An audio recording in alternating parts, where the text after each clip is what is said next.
Okay, we're here now. Good morning, good afternoon, good evening, and good night, depending on where you're joining us from and the time zone you're in, or when you're watching this recording. You're all welcome to episode 30 of Let's Talk Scholarships. Today's episode is one of our traditional episodes. It is a general Q&A that we usually do at when the Commonwealth Scholarship application is towards the tail end. For those of us that are applicants who may need a reminder, the submission date is on the 15th, which is exactly 1 week today, or less than 1 week by now, because it's usually at 4 p.m. that the portal closes. So today's session is basically final tips before submission. And usually what we are here to do is to answer questions that people may have about things that they are not sure of. So you are all welcome. Please drop your name and where you're joining us from in the comment section so that we have a feel of the audience that is listening.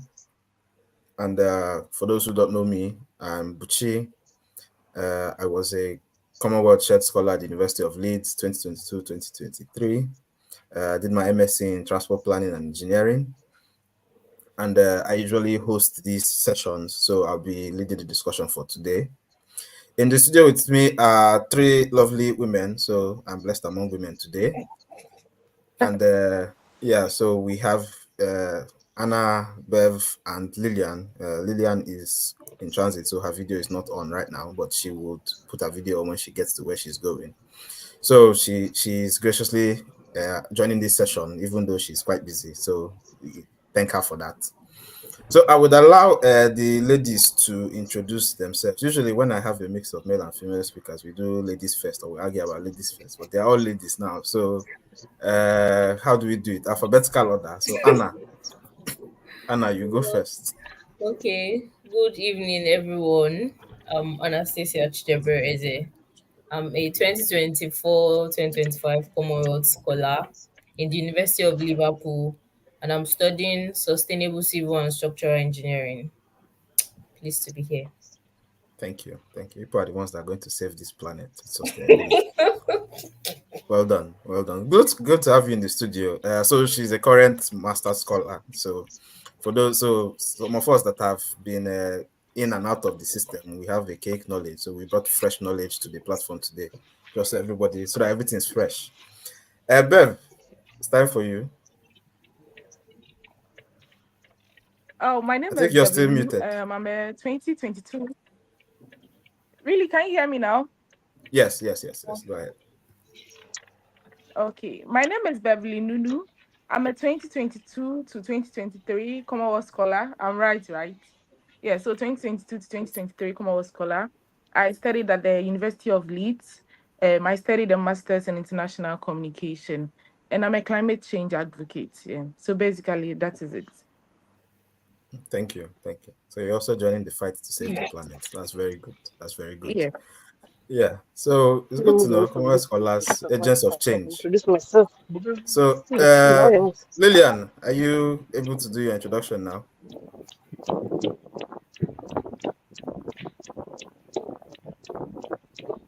Okay, I think she's still in motion. So Lilian, we'll come back to you.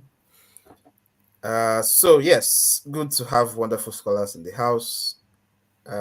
Like I said before, today's session is basically about us answering any questions that you may have. If you've been going through the application, if you've been having any difficulties or anything that you're not sure of, this is the time to ask those questions, and we will try to provide answers and strategies that you will use to round up your application and submit before the deadline. Since we have just 1 week to go, so this is a very critical time.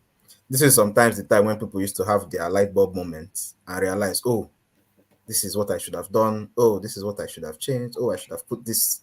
Oh, I should have changed this. Oh, or this is the time when people start getting serious with the application. I'm like, oh, I've been delaying writing these essays. I need to finish them up now. I need to make sure everything is in line. I need someone to help me and read this. So there's a lot of anxiety around this week that we're about to enter, especially by the time we get to the weekend.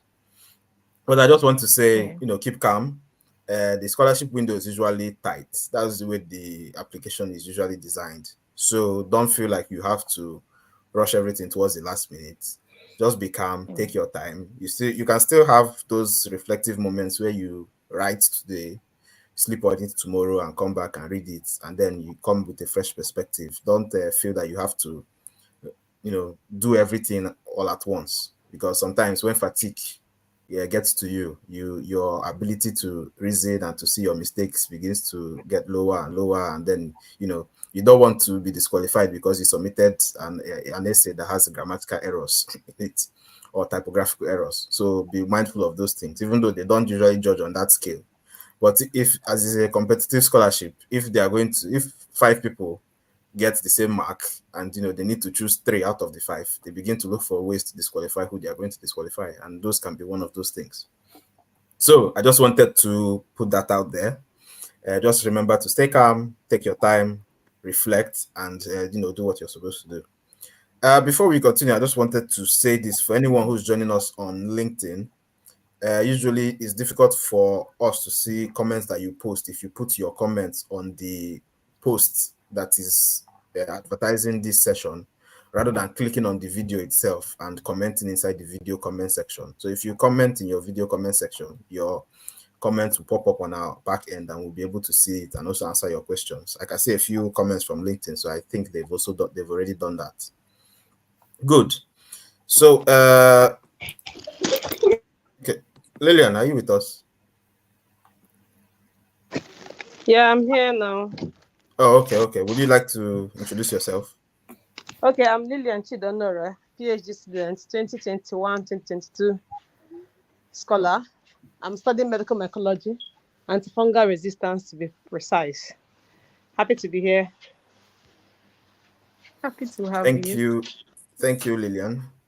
I think someone was already asking if there was anyone who's a PhD on the call. So Lilian is our PhD go-to person on the call for today. So she's just coming back from the lab. So those of us that aspire to do PhDs, that's how it is. That's how the life is. So just so you know, it's a busy life. I know Lilian, when she starts telling you about it, you know. So she's just leaving the lab. She has just completed some research, and she's on her way home, which is why her camera is off. So she will join us when we get into the discussion properly. So be rest assured, all the S's and all the bases are covered. Good. Yeah. So for those of us who are joining this session for information purposes, who are not applicants, I will just do a brief rundown of what the Commonwealth scholarships are, so that you can have a very good understanding of what we're talking about, a little bit of background before we go into the intricacies of the application. So the Commonwealth scholarships, the Commonwealth Scholarship Commission offers a range of scholarships to people from Commonwealth group of countries, and some scholarships are restricted to some specific countries within the Commonwealth, especially those that are in the less developing or lower income category, depending on how they classify it these days. If you go to the website, you will see with all the range of scholarships: the master scholarship, the shared scholarship, the PhD scholarship, the distance learning scholarship, the split site scholarship, the fellowships. They are all there. So there's a range of scholarships that they offer, and these scholarships are for postgraduate studies in the United Kingdom.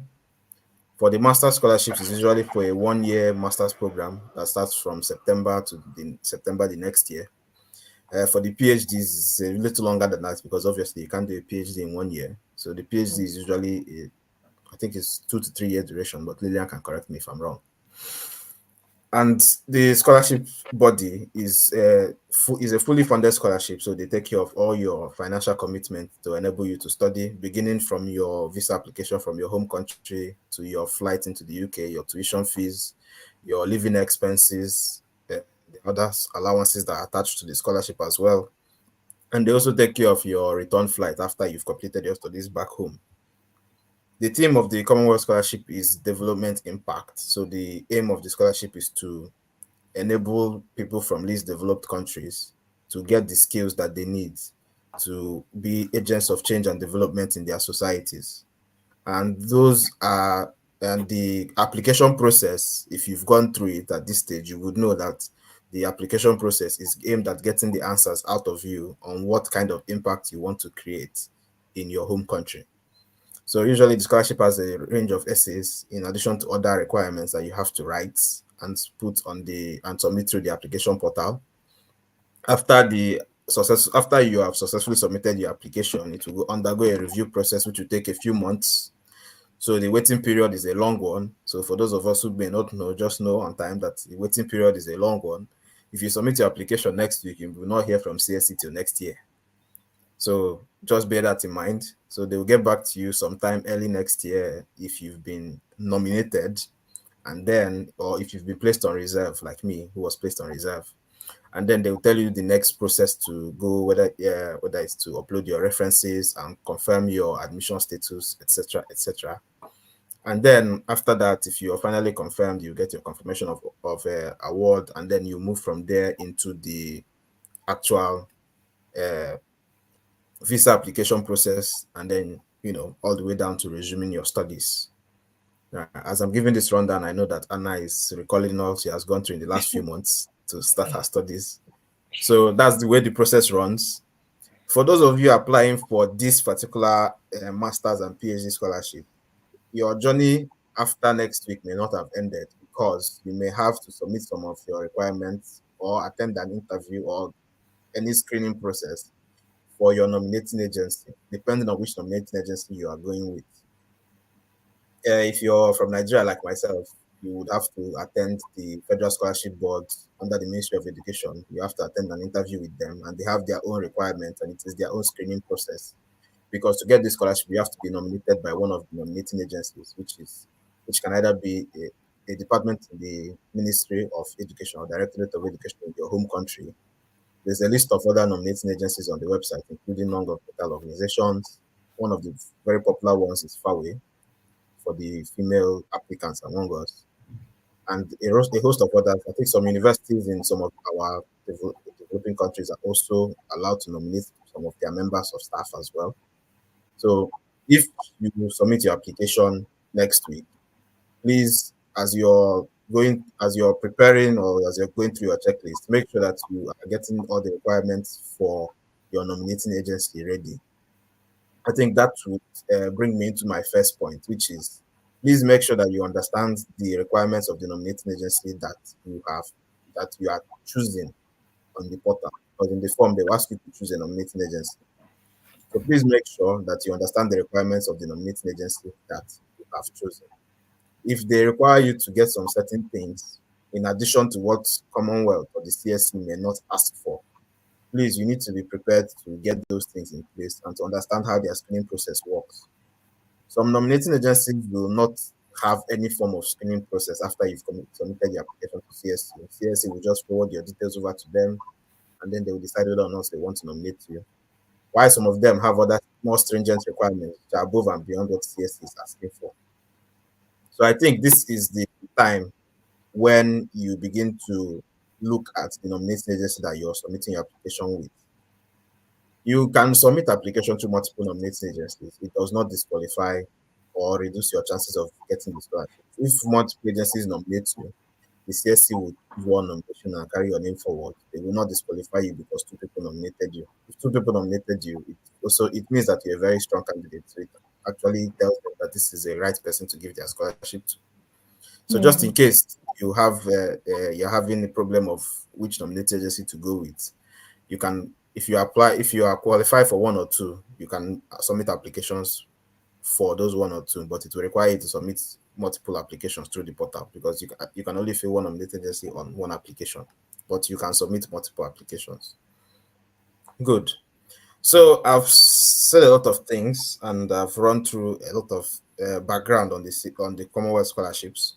So at this point, I just want us to know that, like I said today, is mostly about our questions. So if you have any questions that you're itching to ask, and the conversation today will be driven by what the audience asks. We'll also try to give you a little bit of our own tips and tricks of what you should be doing in the last days. So, but just if you have any questions, just be popping them into the comment section, and we'll be taking them up as they come. So I would yield the mic at this point to who am I yielding the mic to? Anna. Let's hear a fresh perspective. You go first. So if you have, yeah, you are at least you are the, among all of us here, you're the one that has completed the scholarship in the most recent time. So what are some of those things that you did in the last days that you think made your application to stand out? What are some of those things that you think made your application a little bit more competitive, a little bit more how do you put it, a little bit more special, because obviously it's a competitive scholarship and you need to stand out. So what are the things you did in the last days leading up to the final submission, and any other advice you may have for the audience listening? Oh, okay, so thank you so much, Buchi. Let me just like answer one question. So someone was asking if there's going to be an interview. So that is dependent on your nominating agency. So like he mentioned, FSB for most Nigerians, they do an interview after you're done with like the application process, probably the next month or so. There will be an interview for FSB to nominate you. But for Fawe, because I was nominated by Fawe, there was no interview of any sort. Like it was just the essays and other documents you submitted. So whether there will be an interview or not is wholly dependent on the nominated agency, because they're the ones to nominate you. So if they say, oh, we have so many people, we want to interview them to know who to pick, that is their own criteria. So it's not Commonwealth to tell them how to nominate. So then back to like tips, or will I say tips to help your application stand out. I think like the very first tip that I'd say to everyone is to understand the Commonwealth, is it mission, and like to understand what Commonwealth in general is looking out for, like understand what they are actually after. Like you know how there are some scholarships that they are looking for people that are very like people that are from, will I say, not well represented people. So there are some people looking for people with very good academic and all of that. So even though for Commonwealth, it's not just one thing, like it's not just academic or it's not just societal impact, but you also have to like understand in general. That means you have to understand what each essay question is referring to, because like the essay questions, just view it as an SOP. But now this SOP, they want to get answers from every part of your life, or like everything. So you have to understand what each question is asking for and make sure that your answers are actually answering those questions. So at this stage, maybe some people would have submitted or you're planning to submit, but you can just do like a checklist, for each question, understand what they're asking and give like a checklist of what they're expecting from you. Then read your essays, like go through your essays and say, okay, for this question, they're asking for A, B, and C. Is my essay answering A, B, and C? Because you know how we have very few words, 200 words, 150. You may actually have it in mind to answer what they want, but the words are not enough. So in the process, your answer may just be like, some questions have A, B, so your answers may just be only on A. And if you read it well, you see that I did not answer anything about this B part also, because the most part of it is your essays, right? Even when your nominating agency nominates you after the interview, like, oh, you did so well in the interview and they nominate you and they take you to Commonwealth, it's still your essays and your documents that Commonwealth used to choose you, and you're not going to be there for any interview to like, you get. So in as much as the part of the nominating agency is important, the essay is the part that speaks for you the most when you are there, when you're not there, when they are locating points. So just you have to put in your best. Make sure that everything they're asking for, you have it to answer. And there's also another part that I think that some people also miss, is that you also have to show that without this scholarship, you'll not be able to study in the UK. Like we all understand that, oh, scholarships, it means I cannot afford it, but how do they know if you don't tell them? So the part of the essay that you can easily chip that in is in your personal statement, because you see where they'll ask about barriers and they'll just want to know personal stuff about you.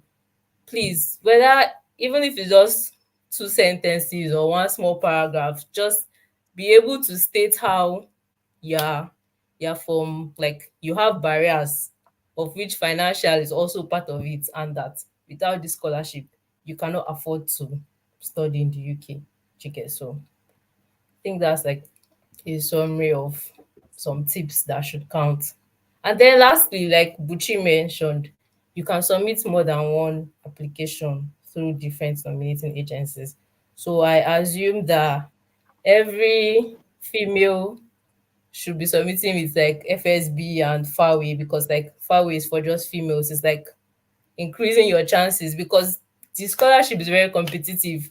A lot of overqualified people are applying, so you cannot just be certain that this one is going to pick you. So just try to, if you qualify for more than one, research about what their process is and submit through those different nominating agencies. Thank you very much. You see, from the way you talked, it could show that you've actually gone through this process very recently, and you can still remember a lot of things. So it's Yeah. good to have you. It's good to have you on the call. Bev, I saw you nodding and smiling when she was speaking. Do you have anything you want to add? I think she has said a lot, but I'll add a few things. I think one of the first things that I was told when I was also applying for the scholarship has to do with consistency and then coherent. You must make sure that all the essays flow seamlessly. So you can't say A in question one or essay one and then say B in essay two. Most of the questions are linked. They are linked together. So if you take the question two, that's the development impact essays, it asks you what you are going to use your skills for, what outcomes you expect to achieve after your studies. And then when you go deeper into some of the questions, they ask about your short-term career goals and then your long-term career goals. They are linked. They are asking what you are going to use your skills for after your studies. And then another part of the essay is also asking about your career goals and all of that. So you can't tell Commonwealth in the development impact two, that's the question two, that's when you come back from UK, let's take me for instance. I'm a climate change advocate. So I study something related to international communication and then I mean the environment. So you can't say, for instance, I would say in development impact be that when I come back from the United Kingdom, I'm going to, organize climate change campaigns. And then when I'm being asked about my short-term career goals within 1 to 5 years, I'm telling them that I'll educate school children. They are two different things. So you make sure that most of the things that you are writing in your essays are consistent. Most of your writings are consistent. They are coherent. You cannot say one thing in A and then say a totally different thing in B. Make sure that all your essays are flowing together. When you move from A to B, it's flowing. It's like you are following after what you are writing. They are all flowing like a river. They are all moving together. You can't say that, for instance, you help prisoners and then when you are being asked about your short-term career goal or your long-term career goal, you are mentioning something to do with school children or something to do with with the environment. Make sure that whatever you are writing kind of link together. And then secondly, you have to keep in mind the SMART model.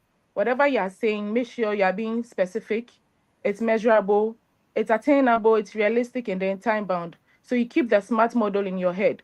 Whatever you plan to achieve, whatever you opt to or you've set to achieve after your studies, are you being specific? Make sure you're not talking in generic terms. You're not talking in broad terms. Be specific as you can. You are going to do A. You state A. You don't say I'm going to do A, B, and C. And then is it measurable? Is it something that you can measure? Is it realistic? You can't tell Commonwealth that right after your studies you're coming to build a hospital in Nigeria or Ghana. It's not realistic. So whatever you plan on doing, is it realistic? Is it measurable? Is it attainable? And then give a duration. From when to when do you plan on doing that? So I've stated two things. Make sure your essays are consistent, there is coherence, they are flowing after each other seamlessly. And then the second thing is that you use the SMART model. It's realistic, it's attainable, it's realistic. And then the last thing is to make sure that it's time bound. And then she also spoke about the personal statement. And I kind of agree with her because that is where you show why you need to be sponsored. But keep in mind that it's not a pity party. You are not coming to tell them that, oh, you are not writing any sad story. You have barriers. They know that you cannot fund your fees in the UK yourself. You have barriers. But then how do you overcome those financial barriers? Do you get me? So let's say, for instance, even when you were in Nigeria or Ghana, you couldn't pay your fees. You were working on short-time basis or you were working part-time to fund your fees. So that literally shows that when they even, you even, without a scholarship, you cannot even sponsor your fees. You cannot even sponsor your education outside. Even when you write that, you have to attach something to it. Yes, you couldn't find your fees in Ghana or in Nigeria, but what did they achieve? They achieved something. achieve? Did you achieve any award? Were you one of the best students? Add all those kind of things to your personal statement, all your awards, anything that will make you unique, that will make you stand out. It's not a pity party. Just do not write, oh, I could not pay my fees. I went through this, I went through that. In spite of all the challenges that you faced, how did you overcome them? How did you stand out? I think these are the few things I can add here. Thank you very much. Very important points are coming up now, and I think I like some of the things I'm hearing. I like when Anna talked about the checklist. Have a checklist of what each question is talking about, and make sure that as you're reading your essays, you're ticking off that you've answered whatever the requirements are. And thank you, Bev, for mentioning the smart model, because that smart model has been saving lives. That is something that even after you get the Commonwealth scholarship, when you go to school and you're writing, there are some of those things will also come to play when you're writing your essays, when you're writing your assignments. There are some things you need to write. You need to write things that are realistic. You need to write things that are time bound, measurable. Measurable, very important. They like statistics a lot, especially when you're in Really. school. So those are some of the very important things. I remember I was helping someone to review essays, and just like you said, I think some people write the essays in the way that they write some today and then leave it and then come back after a week and write some others and then leave it and then come back after a week and write the rest. And Yeah, the thing about that is that I'm not saying you should write everything in one day, but the thing about that is that your idea or your perception of what they're asking may not be the same when you write it on different days. So what yeah, I would usually advise is, yes, you've drafted them on different days, you've prepared your drafts, but pick out one day and read everything yeah, together yeah, from the yeah, beginning to the end. Think of it as one very long 2,000 word essay Yeah, like that it's Commonwealth split book split SOP. into 200 words here, 150 words there, 500 words there. Think of it like yeah, one very long 3,000 word essay that is basically yeah. asking you, why should I give you this scholarship? And then read it through. Um, you mentioned, when you mentioned that you reviewed someone's essay, it drove my mind back to, I think last week I was looking at someone's essay and I was telling the person that most of the people that I reviewed their essay look at the scholarship like something that belongs to me. Think of it like a breakup story. When you are breaking up with people, you tell them, oh, it's not you, it's me. This one is not about you, it's about what you want to give back to your community.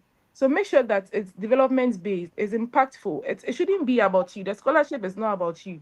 It's about what you do for others, what you do for your country. So make sure that also comes to play. If you read your story, if you read your essays and you see that there is nothing that is really impactful about it, then it means that you have to change certain things here and there.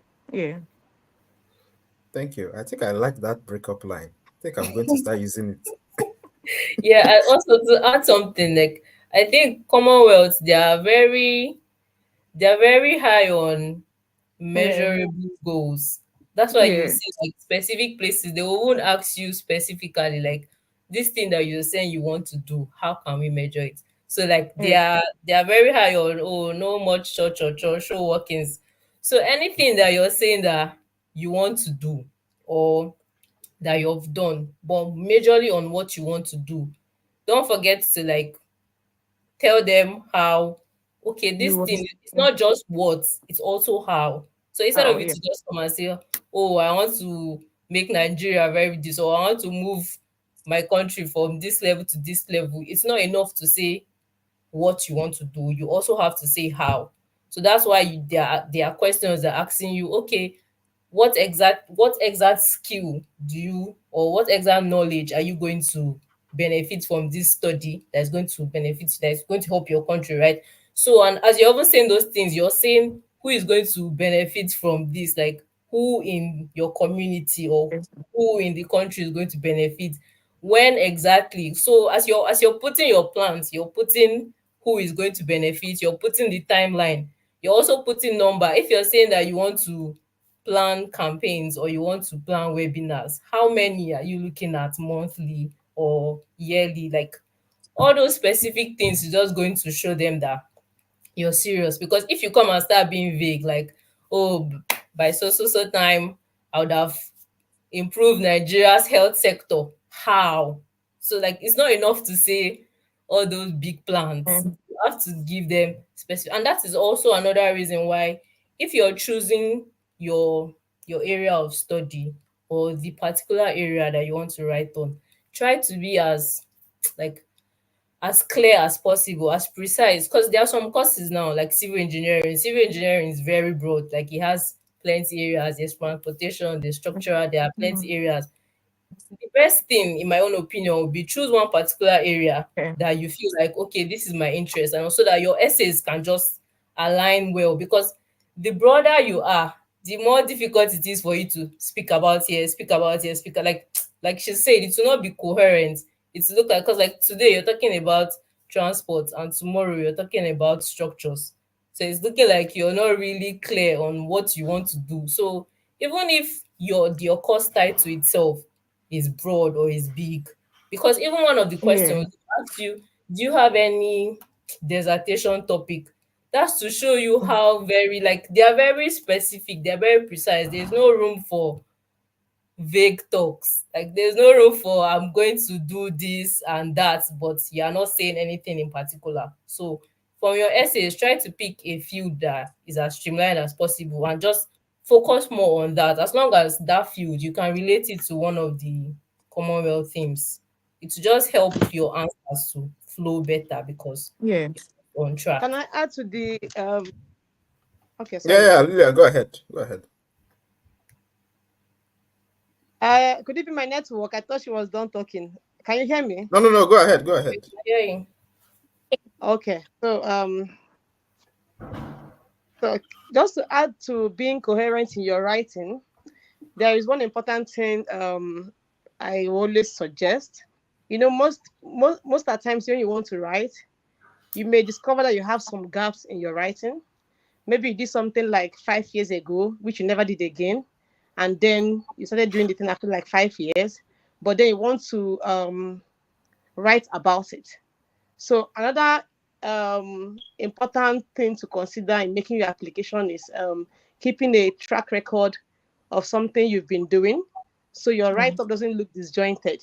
Just adding to being coherent in your writing. So when you're writing on a particular topic, that topic should flow from start to finish, in the sense that Mm.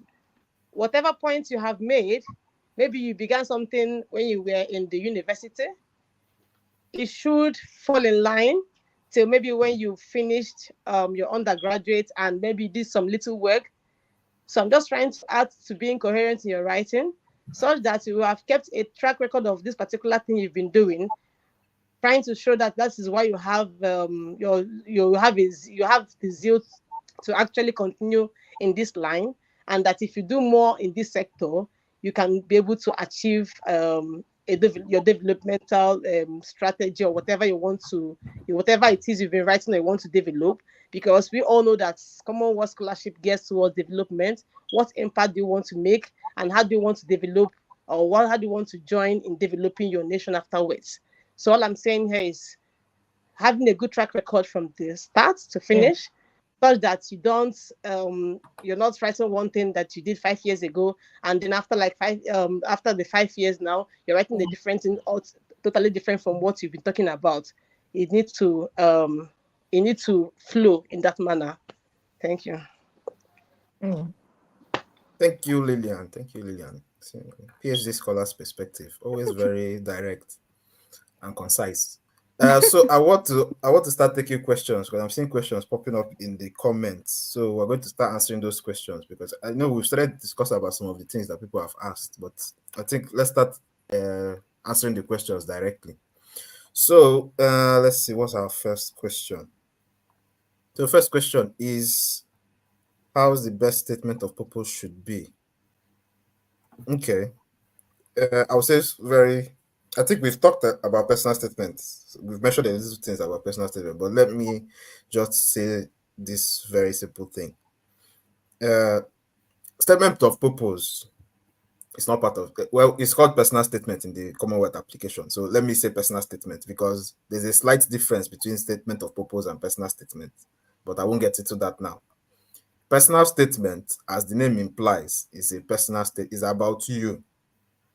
And one of the key things about personal statement is that you will talk about your past and you will talk about what you want to do.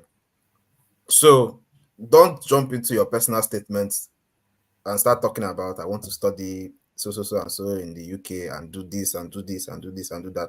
I've seen someone that wrote that kind of personal statement that was all forward facing. No, you've written a lot of things about what you want to do in all the essays that they've given you. You've written about your development impacts. You've written about your career plan. You've written about your study objectives. You've written about your study plan, your detailed plan of study. You've written a lot of things about what you're going to do, how you're going to study after school, long-term, short-term career. What the personal statement is doing there, the personal statement and the last one, which is volunteering and leadership, what those two things are doing there is now to tell them who you are.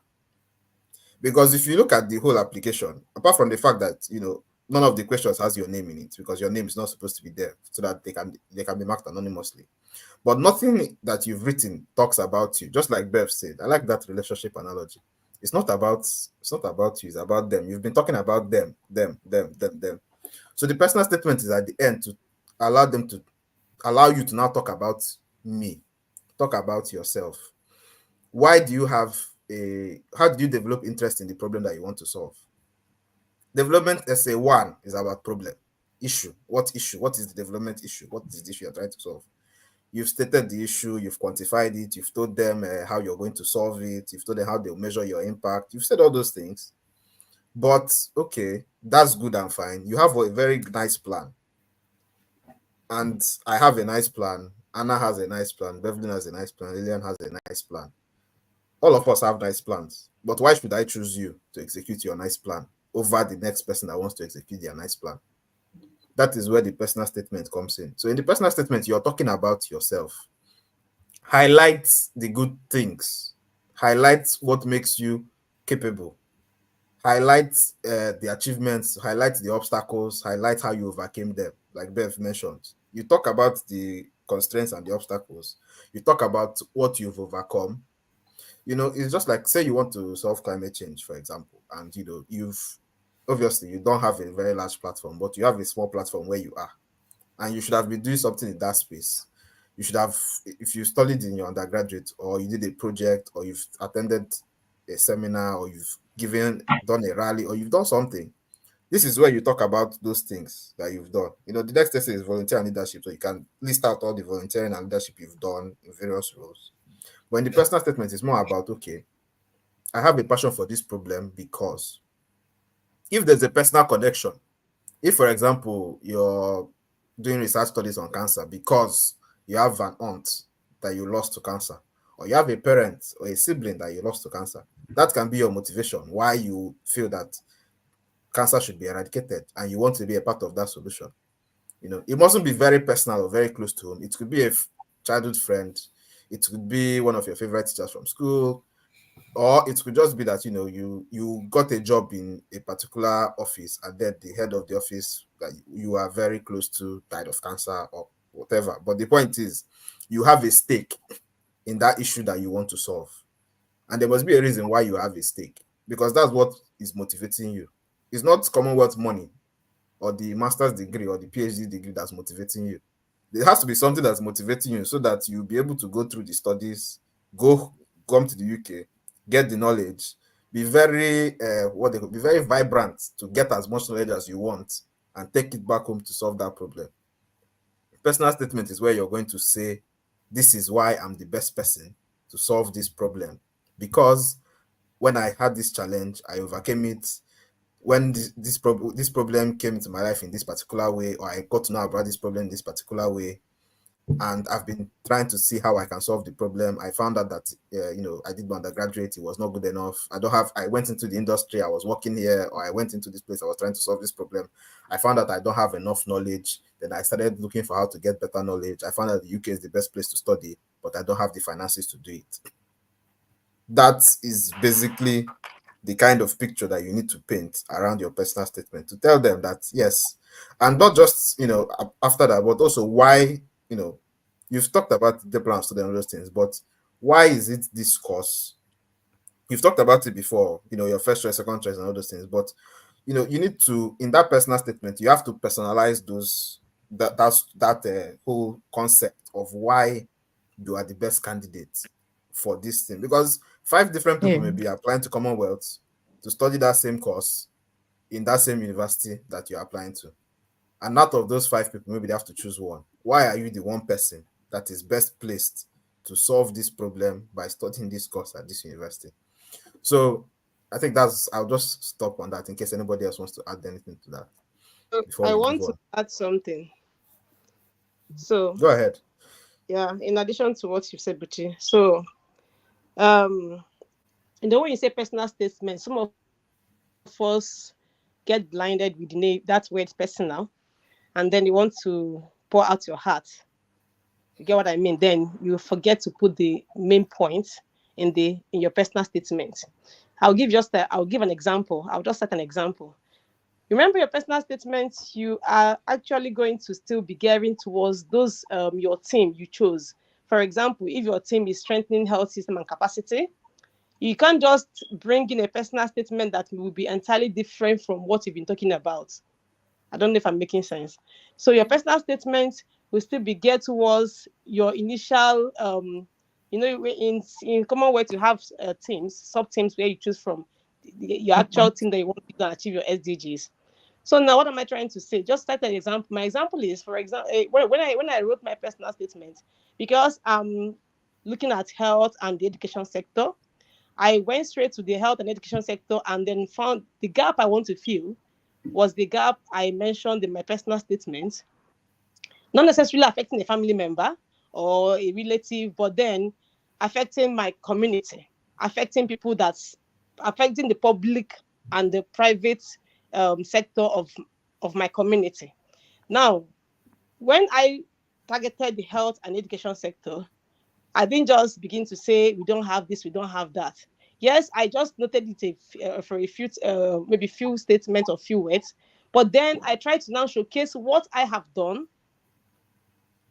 to help achieve so and so. So, like Buchi has mentioned, all your voluntary works you've been doing that are geared towards your aim, which you've started writing about, that is where you can now pour them all out. I have done this and I did that Yeah. to achieve that. I did that to achieve this. I did this to achieve that. In your personal statement, that's where you begin to write it. I'm not really coming to say that you don't have money to pay your school fees and all of that. They need you to show your strength as well as your weakness. But I think showing your strength is give you more edge than just pouring out your weakness without showing us your strength. So if you know Exactly. your if you know the sector or the team you are already talking about from your developmental essays, please try to pour it out in your personal statement and then showcase all that you have done literally or otherwise that has helped you to achieve one or two things in that your team you have chosen and you're writing about. I don't know if I've made any sense. Yeah. Thank, Yeah. thank you, Yeah. Lilian. I think I was just talking about what she said, that it's not a pity party. Because when you read people's personal statements, you hear them all saying that, oh, I'm the last child of my parents. When I was in level 200, I had to stop school because of this and that. Fine, you've been able to state your weaknesses, but how did you overcome that?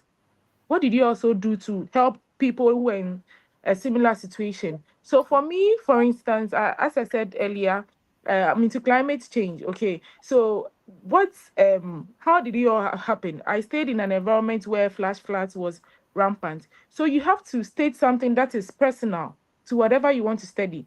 Assuming you want to study something around GIS, why do you want to study that? If you want to study something around early childhood education, why do you want to do that? Do you have a personal story connected to that? If you just tell them about your weakness, your challenges in life, without telling them how you overcame those weaknesses and how you're also helping people who are in such similar situation, then I mean, you are just telling someone about your issues in life and not what you want to do to, I mean, help people in your community and help others who are in a similar situation like you. Do you understand what I'm trying to say? Yes, thank you, Bev. So I think we've done justice to that question, and I hope that the person that asked the question has gotten what they want, and everyone else listening understands how to go about the personal statement. We'll move to the next question. I think the next question is this one. Can I submit to two nominating agencies with the same essay? In my short answer, it will be, please, if you're submitting to two nominating agencies, submit the same essay. Don't submit two different versions of essay, because to be honest, I don't know how that's going to work on the back end, that the same candidate is writing about two different things. And then let's assume they both nominating agencies eventually nominate you, for example. How is Commonwealth going to reconcile the two versions of your story that you've told them? So I don't know if anyone else has a contrary Okay. opinion, but Actually, like your essays, this one you're submitting through the nominating agencies, Commonwealth doesn't review them until it has been nominated. Do you get? So, but like you said, it will not make sense if just by chance you happen to be nominated by both of them and then they are seeing two different stories. Like it looks like, which one exactly are you? So yes, you can submit the same essay twice with two different nominating agencies. Like you have to rewrite everything again under, because like each application has its own reference number. So if you submit the first one, let's say you use FSB, and you want to submit another application, you have to start the application process again. But you probably have your essays on like a Word file or a doc file, and you can just put them again, another application with another nominating agency. Like submitting more than one application is just kind of your own way of increasing your chances. I don't think there's necessary for you to start writing new essays. Like who even has that strength? So yes, if you qualify for the two nominating agencies, you can submit them. Yeah, but just stick to your story. okay. I think I also just want to add, if you're making multiple applications, take note of the reference number for each one, just in case it comes up. Because, I don't know about different nominations. So, in nominated agency might ask you, what's your application reference number? And you don't want to be giving far away the application reference number for your FSB application, and then it will mismatch, and then it will cancel your application out. So this is advice I usually give to shared scholars, because shared scholars usually submit multiple applications. But at the Yeah. same time, if Hmm. you're having multiple reference numbers for different applications, take note of which reference number is for which one. And like I said before, make sure you understand the requirements of your nominating agency. So if your nominating agency has said submit that application you submitted on CSC portal, also submit it to us as well. Submit all the documents, submit all the essays. You submit everything to them the same way you submitted it to CSC. But the ideal thing is that it should be the same, because it's one individual, it's one person. So and you have one story and you have one development impact you want to make. So making your stories different is a kind of way of saying, I don't really know what I want to do, which can work against you, in my Yeah. opinion. But Mm. the disclaimer I always give is that everything that we've said on this platform is our personal opinion. We do not work for CSC or FCDO, Yeah. and we are not commissioned by them to give any specific advice about how their process works.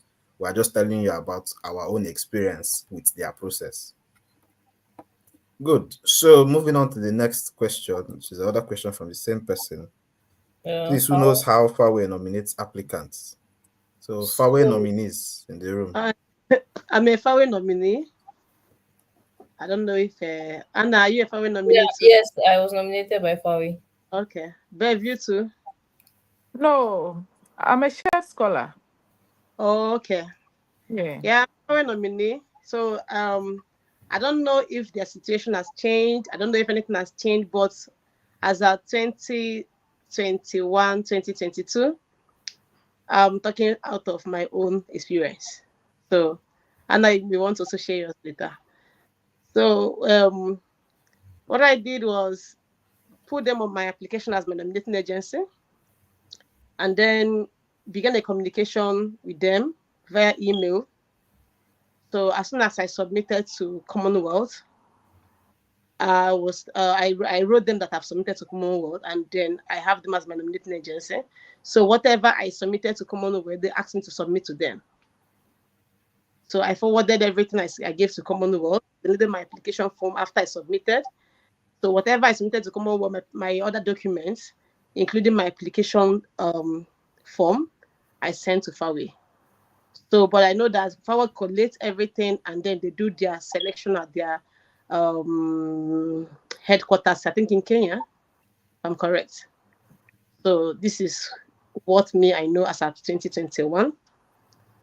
So Anna, is this same as yours? Oh, okay, so it's kind of similar.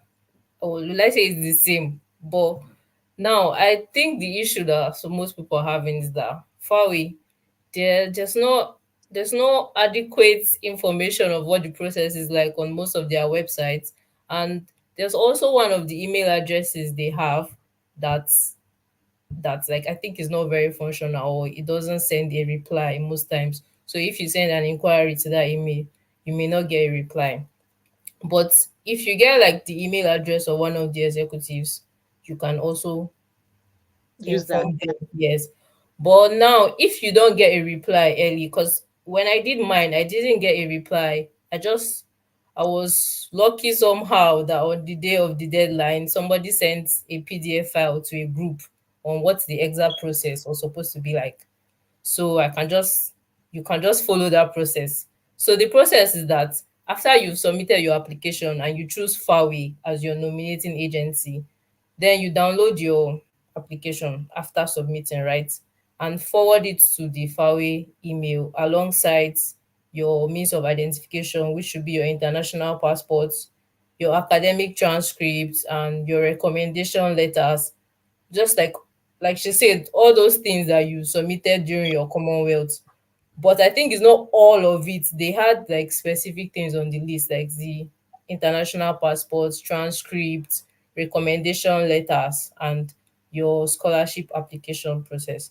So, and the deadline to send them all these things is the same deadline as the Commonwealth scholarship, which is 15th October, 4 p.m. or 5 p.m., something like that. So, just in case you don't get a response from them or you don't come across this said PDF, just go to their website, you get the email address, and then the email address of like two of the executives, you copy them to the email and send them those documents that I mentioned. And like Farway, I think they also mentioned it on their website. They are not going to get back to you to say we have received your application. They are also not going to get back to you to say you have been nominated. Like after I submitted my application in October, I didn't get any feedback until when Commonwealth told me that I had been selected. So if you submit through Farway, and there was also no interview, at least in my set. So I don't know if there's going to be an interview this year.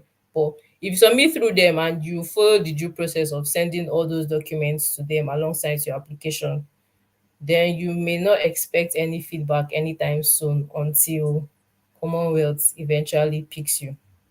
So you have to be patient. Just to add to what we have said now, I don't know if we have answered the question because the person says who knows how far we nominate applicants. So I chipped it in a bit, but then Fawe, when you submit to your like we from Nigeria will submit to the email addresses on the website of the Nigerian their Nigerian branch. Yeah. So just like Anna said, when I emailed the normal Fawe email, when I sent an email to them, I didn't get a response if I can remember. But then I had to start emailing the individual executives. That's when I started getting response. But then to answer this question, Fawe, I think, collates every application they have and then send to their headquarters in Kenya, if I'm correct. And then that's when they do their selection and then send to Commonwealth. And like Anna said, you won't get any email from Fawe saying you've been nominated until Commonwealth comes back to you. I didn't also have any interview during my own time. So just sending them whatever I sent to Commonwealth and then getting the email from Commonwealth. I think this year FAWE circulated a document to say how to submit your application to them, how to apply, and all of that. I think it was shared on this on the page, if I'm correct. There was a document that was sent out from on the page from FAWE saying how to make applications to them for this particular year. So I don't know if it's on the page. If I see it, I can still maybe share it on the page. I have the document, so I can just send it to you too. Okay. So Yeah. Yeah. And also another thing is that like FAWE, the full meaning is like Forum Association for Women Education. So they are kind of like an NGO that is advocating to educate women. So it is like it will also be good in a way if you mention, especially in your personal statement, how a certain aspect of your experience or your personal statement relates to, like, just in a way, if you can prove that you guys have common interests. Like for me now, I am a civil engineer, and there's the normal, oh, there are very few women in engineering. So that formed part of my personal story, that, oh, we don't have women in engineering and all of that. So if there's any way how you can show that you guys share a common value, or you share something in common with Fawi, so that they can just feel that, okay, this is a good person we should advocate for. I think Tufawe is for Africans because it's forum for African women educationalists. Yeah. So other persons, not Africans, may not be able to use Yeah, Fawe. But I think we're all there. yeah. So, like I always say, go to CSA website and look at the list of nominating agencies that are there. There are a range of them, and not all of them are for everyone. Some of them are for Yeah. different categories of people. There are some that are for people with disabilities. There are some that are for like women. There are some that are for people with different kinds of issues. There are some that are generalized, I think. But just go and make sure that you actually qualify. I think there are some for young professionals, and there are some for people that don't have any work experience at all, etc., etc. So just go and check, read up, and see which ones that you fit into. Since you're using the same essays, if you know that if you apply, if you qualify for like 3 or 4 nominated agencies, my advice will usually be submit for all of them. Some nominated agencies, Farway is now becoming very popular. So I'm sure that they are getting more and more Something applications is every year. knowledge is power. So before Yeah. I made my application to Commonwealth and before I chose Fawe as my nominating agency, I used only Fawe. I didn't use the Federal Scholarship Board as well. So I used just Fawe. Long before then, I didn't have any idea that one can just go into this website and then make application and then choose a nominating agency. So what I had known, because I work in a university, so what I had known is my university nomination. I don't know if you understand. So I didn't know beyond that, that I can just go to their website and try to search for nominating agencies and just not go through the university. So I had always known that my university nominates, but then um, I don't know, one thing led to another, and then I just started reading through the website, and I saw a good number of nominating agencies. And when I read through each of them, I had to go through each of them. There's also this one, Harley. I also qualified for Harley. Then I read through each of them and then discovered that, oh, you must not wait for your university or even the federal scholarship, but there are many nominating agencies. So if you're still struggling to get one, go, let's just like Buchi said, go to the website. There are loads and loads of them there. You may qualify for one, but you won't know until you have checked. Yeah. Yeah, thank you. So moving on to the next question, because we are almost at an hour. Doesn't feel like an hour yet, but let's go. Let's keep going. Let's see. Next question. I'm not very clear about the timeline and beneficiaries in Development Impact 3. This one, I would give a short answer because we have another webinar that we did that talked about each of the individual essays. Yeah. But let me try to give a very short answer because of time and because there are a lot of other questions. So I don't want to, if we start talking about essays now, it's going to take the whole conversation. So when in that Development Impact 3, where they tell you to estimate what the outcomes you expect, what the timeline will be, and who the beneficiaries are. That's what that essay talks about. So basically, you need to look back. In essay 1, you've talked about a particular issue. You've said this is the problem that you want to solve. I'll use my cancer example. You want to cure cancer. That's the problem you want to solve. You want to cure cancer. In the next essay, essay 2, they've asked you, okay, when you get this knowledge from the university, what are the activities that you're going to do? And you've come back, you've said, oh, I'm going to create awareness on what causes cancer. I'm going to work in a research lab and research on the cure for cancer. I'm going to do this. I'm going to do that. Fine and good. Essay number 3 is now asking, All those things you've said that you're going to do with the knowledge you've gotten from the university in UK to solve that problem, what outcome are you expecting? And the reason why they ask that question is because you need to understand something. There is no problem that is not complex. Every problem is complex and can be approached from different parts. And the reason why you need to understand that is because you need to know that you are not the solution to that problem all and all. You are part of the solution. You are not the solution. So don't try to carry all the whole problem on your head. You've said that you are part of the solution and you're going to do, that is, I think that first one, they ask what are you going to do, they give you like 100 words because they don't want you to start writing about the whole world. They just need you to write a few things there. So you've listed maybe 3 or 4 things that you're going to do, because problems can be addressed from different ways. Cancer can be solved through information, it can be solved through health sciences, it can be solved through engineering, it can be solved from food, it can be solved from agriculture, it can be solved from different places, it can be solved through music. There's therapy like that helps it. So there are different ways that you can help solve the problem. But you've stated the ones you're going to do. So out of the ones you've stated, what kind of outcome are you expecting? If you're going to create awareness on what carcinogenics are, then your kind of outcome you'll be expecting is that there will be greater awareness of what carcinogenics are. So if there was 10% awareness before, maybe you're expecting that the percentage of awareness will grow from 10% to 30%.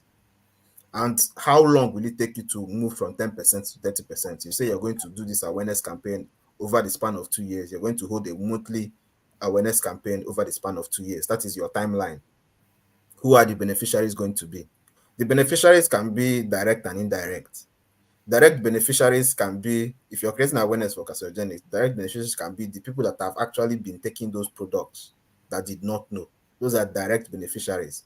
Indirect beneficiaries can be their family members, the community at large, the country at large, the health system that will become unburdened by the reduced number of patients because of the awareness you've created. Those are the kind of beneficiaries that you have.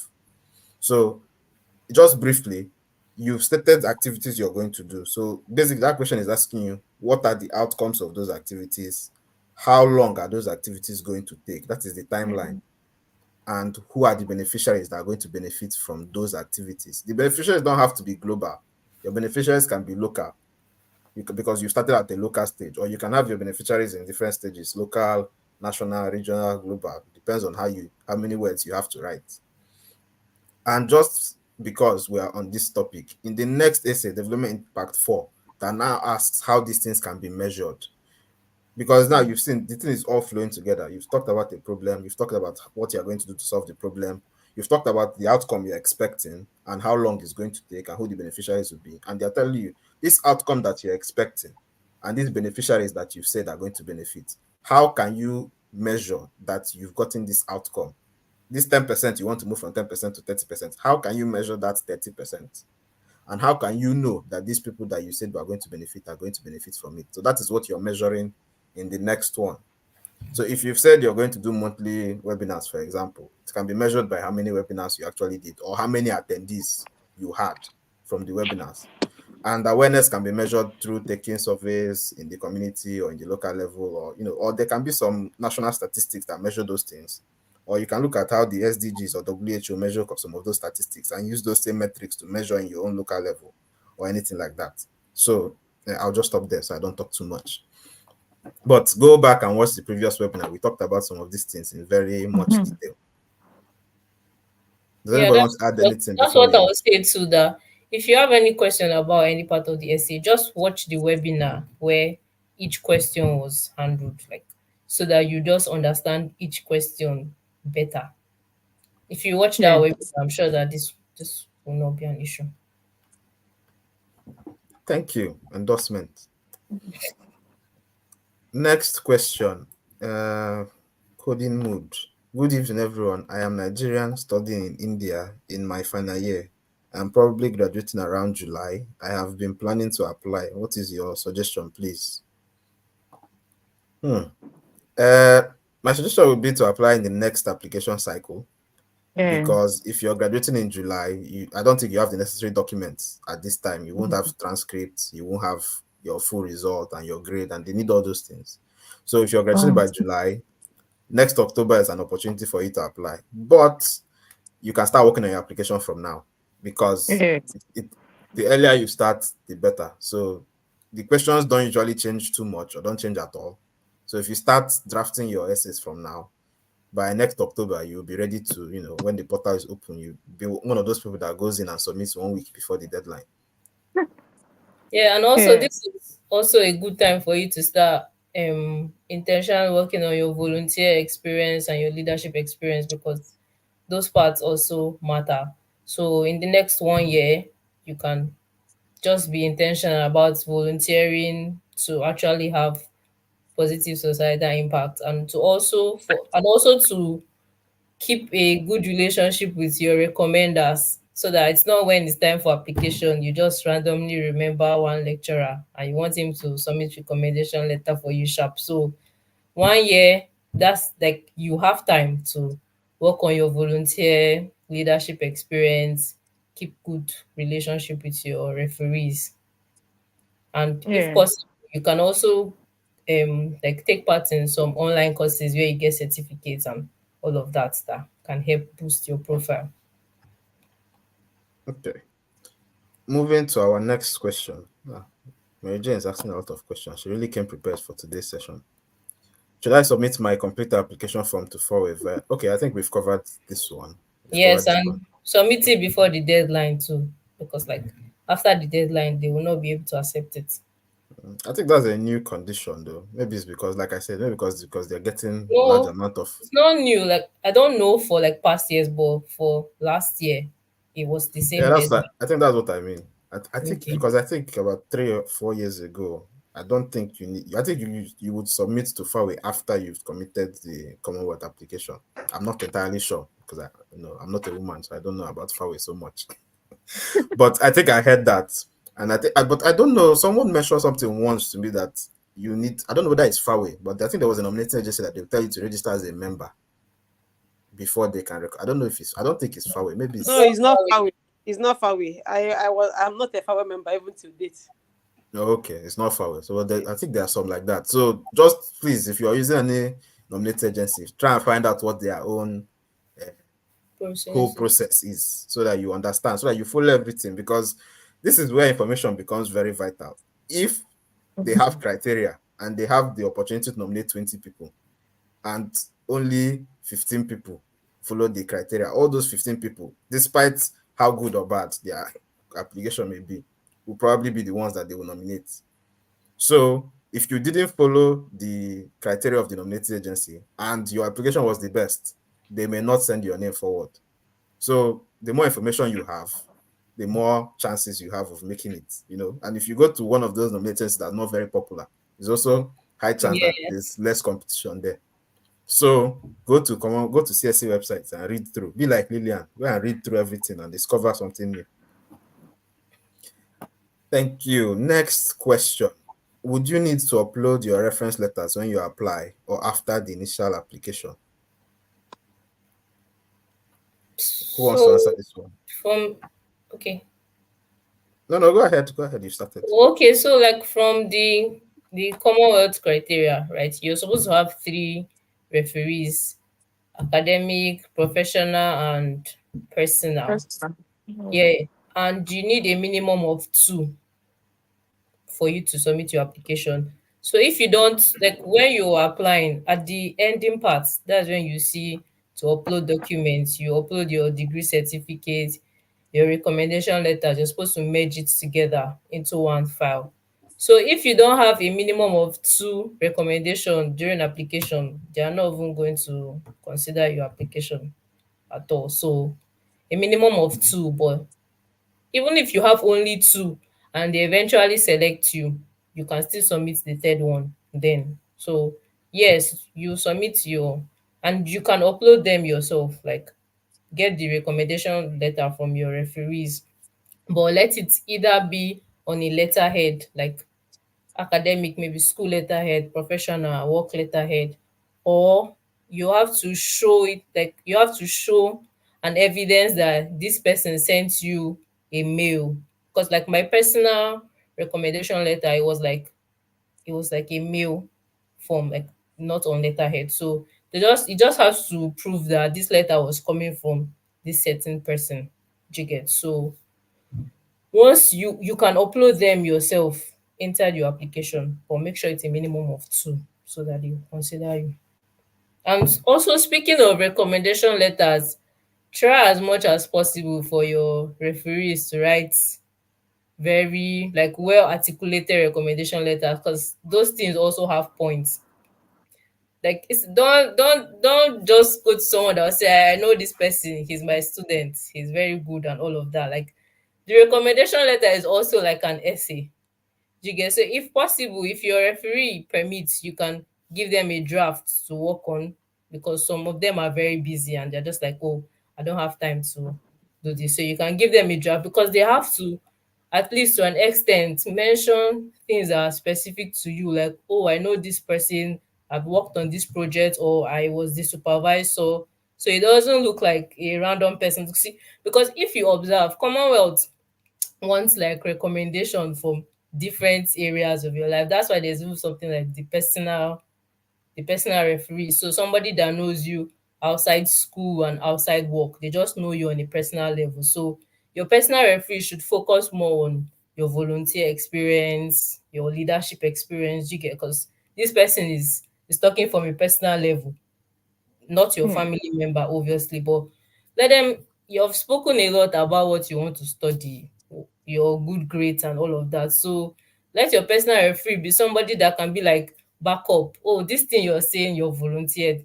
Let them be like, I know this person. I know when they did this and that, and this is how it has impacted the society or community. Yeah. Still talking about the my face is here now. Okay. Ah, Yeah. finally. That's why I'm smiling. So still talking about the recommendations. During your application, you upload your reference letters from your referees. But then when you're provisionally selected, if I can remember what happened 2021, you will be told to you will still those your referees now will get email from Commonwealth, where you too will also get notified that they should start sending in their recommendations again. So for each of them that sends in their recommendation letter, you will get notified that this person has submitted. Even for me, I had this my supervisor also needed to send them supporting statements. So aside my record, my referee sending them the recommendation letters, my supervisor here also had to send them supporting statements. So aside the one you're going to upload during your application, when you are now selected, I think they will still request for another one. Which am I correct? I can't remember what happened. Let me try to play on both sides. I think the CSC shifts the process a little bit. So Oh, now some change. years they will tell you to upload the Yeah. recommendations yourself. While some other years they will ask you to just put their details, and then they will do that because during my own time we did the email thing. They will send me the email, and then they'll tell you they've Yeah. contacted your referees and tell them to Obuchi, upload I their. think are you 2021 or 2022? I'm 2022, so I I think didn't upload. to I didn't upload. upload. Okay. Same So here. that's why I'm saying I think the process Yeah. differs from year to year. Yeah. So please, for this year, me, I've not read the No, this application for year this you year. can upload. So just Oh, be sure. really? Yeah. Yeah. So just be sure as an applicant that you've read what is there and you Yeah. understand the process. If there's a place to upload, please get the letters and upload and follow the instructions to upload. Yes, If they just Yeah. said, make if they sure said, that the mhm, letters are on letterhead and they are mhm. signed. And it's one Yeah. Yeah. PDF Very. document, and I think there's a maximum size that you're supposed to Yeah. upload. So all those things, make sure you follow all those things and put it, because there's a way the CSC anyway. I don't know whether we're still using the same portal I used, but there's a way that portal behaves sometimes. If you don't put things the way they are supposed to be put, Yeah, the you cannot. portal will just even your essays. If you're copying and pasting your essay, after copy and paste, please read through to make sure that what Mm. you pasted actually got into the box that you pasted Yeah. it into, Yeah. because sometimes you think you've pasted it, but you've not pasted it, or you've pasted it and half of it has been cut off. So I just wanted to say that the process differs for the recommendations. During my own time, it was the email thing. I can remember when I got that email. Like I remember when I called all my referees. One of them, even my supervisor, then even told me I should come to his house and explain exactly what we are talking about. Yeah. So I came to his house, we sat down, we discussed. He told me I draft the letter and send. I drafted it, I sent to him. He put on the letterhead, he signed it, he sent it to me. He said, "Does this look okay?" I said, "Yes, sir, it's very fine." He said, "Okay, that's good." He's going to upload it now. When he uploaded it, he sent me a message. I'm saying this thing because don't Even put, Commonwealth will send will notify you that the so and so person has sent their recommendation letter. yeah, yeah. So use referees that you have access to. Yes. That's the important thing. People that you can tell that if they send you a recommendation letter and it's not the way it's supposed to be, you can tell them, "Sir, please, please, can you please edit this paragraph Mm. and add Yeah. this or add that?" You Yeah. know, have those type of, it's not about big names. I always tell Yes. people, it's not about big names. Minimal requirement, have a letterhead. It's fine. If the dean of your faculty or the head of your department is too busy, heads of departments in some Nigerian universities have this template thing that they do. They fill your name there. You see, it's a template. There's dot dot dot, student of dot dot dot, student with GP of dot dot dot. So they just use pen, fill those details there, and sign it and send it to you. CSC looks at that and they're like, Um, "Oh, this could be forged." So, I remember. like she said, personalize it. Bev, you are saying something. Yeah, I remember when I was applying and it got to the reference letter. By then, my how do you call it? My referee wasn't a full-time lecturer at my university, and I was pretty disturbed because I was wondering if they would accept that as a reference letter. And my brother was a traveling scholar, so he said that he would accept it as a reference letter. So I was wondering if they would accept it as a reference letter. Is it me or is it her? I think it's her. Okay, it's her. It's not me. Okay. Why are you laughing? Bev, we've lost you a little bit. Okay. When you're back, we'll let you know. Anyway, so like I was saying, it's not about big names. It's about the content of the letter. You know, even if the person writing for you doesn't even have a master's, but he was your lecturer. He taught you courses. He was with you in school. He can write salient points. I taught him this course. He was a good student and he passed my course well. You don't need to write that he was the best student in my class. You may not have been the best, it's fine. But they can write things that make sense, that show that you're a shining example. And we've known him when he was in school, he was very proactive. He belonged to the student society. He did this, he did that. Those type of things are content that will be in you. And if you've written it there, and maybe in your volunteering experience you've mentioned that, and in your personal statement maybe you've highlighted that you are in the student society, and in your volunteering you've listed it as in the student society, and now in your recommendation letter they're saying that we knew when you were in the student society, that is what they call a coherent application. It's showing that this thing that you've written, there's credibility behind it, and it's not coming from one source, and it's Yes. consistent. So try as much as possible to integrate those ingredients that make you into your recommendation letters. Ask your referees, talk to them. Don't collect a reference. You see, if they are doing that upload reference without you seeing it, don't go and put someone that you're having issues with. Someone has said this thing before on one of our webinars before. Someone that one of the professors in the US that we talked to. He said they have gotten application, wonderful student, everything. Reference letter came. The person writing the reference said, "Please don't choose this person. He's not a very nice person." That's what was in the reference letter. And you'll be saying, "Oh, but why would someone write that kind of thing?" But why would you have that kind of referee? Referee. Yeah. Why would you choose that kind of person? Maybe because you think he's the head of the department now. Yeah. But you guys were never close. The person you are close to is not the head of the. You don't need the head of the department. You don't need a government official letterhead. You don't need the Senate president's letterhead. Commonwealth doesn't look at all those things. What they just look at is the authenticity of the reference. Once it's authentic, the content starts getting the points. If it's not authentic, they will just discard it. But once it's authentic, they'll start reading through the content and matching it against their criteria and giving you your points. So I just wanted to mention that. We seem to have lost Bev, so when she's back, we'll hear her ordeal with the reference letter. But now let's move on. Next question. Should the references of cited papers be included in 750 words? I think this is a PhD question. Lilian, Sorry. A question on should the I think reference. is yeah, I think this is when you talk. I think this is on the proposal because I know it's in the proposal that people usually talk about whether they should cite papers or not cite papers and how the citation should be Um, in the word count. yes.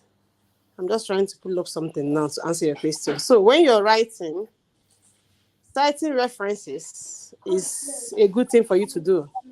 I think this the person asking the question, I think this is about the detailed plan of study, if I'm correct. Because in your detailed plan of study, you're trying to say what you want to do and your proposed work. Why I say proposed work is because you may come and start your study here and the whole thing change. And then that doesn't mean your work has stopped. So, yes, you have to cite references. I cited references. So, if maybe some other person didn't cite and still got the scholarship, then it's not a hard and fast rule. But in my detailed plan of study, yes, reference citation um, was very important to me. So, I had to, because it made the work look a bit serious. When you're telling somebody that something like this happened, and you're giving the person references to it, you see you're making your work look more understandable than when you're just talking. The person may think you're just bringing the facts from nowhere. So if you can manage your words and then cite your references, please do. That is what Uh, I have to. I just have well, this is a question for me because obviously I've not done a PhD, but in text citation, that's what you're talking about. No, I think the person is talking of reference. No, I'm talking to Lilian. Okay. Lilian, is it in text citation? Are you talking about the full reference? The Harvard style or APA? Sorry, I'm muted.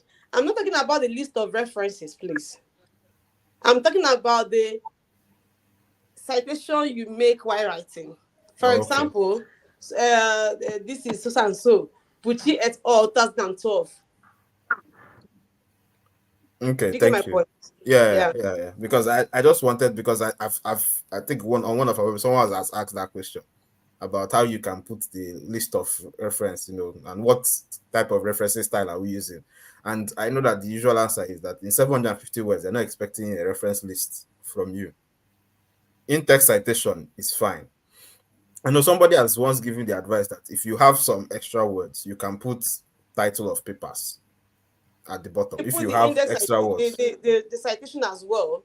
You can go the extra mile to add the DOI, the digital yes. object identifier. That will help the person because I can just say Lilian et al. 2012 and it's not anywhere. Do you get the point? But if I put the DOI, person can click on it then see what I'm talking about.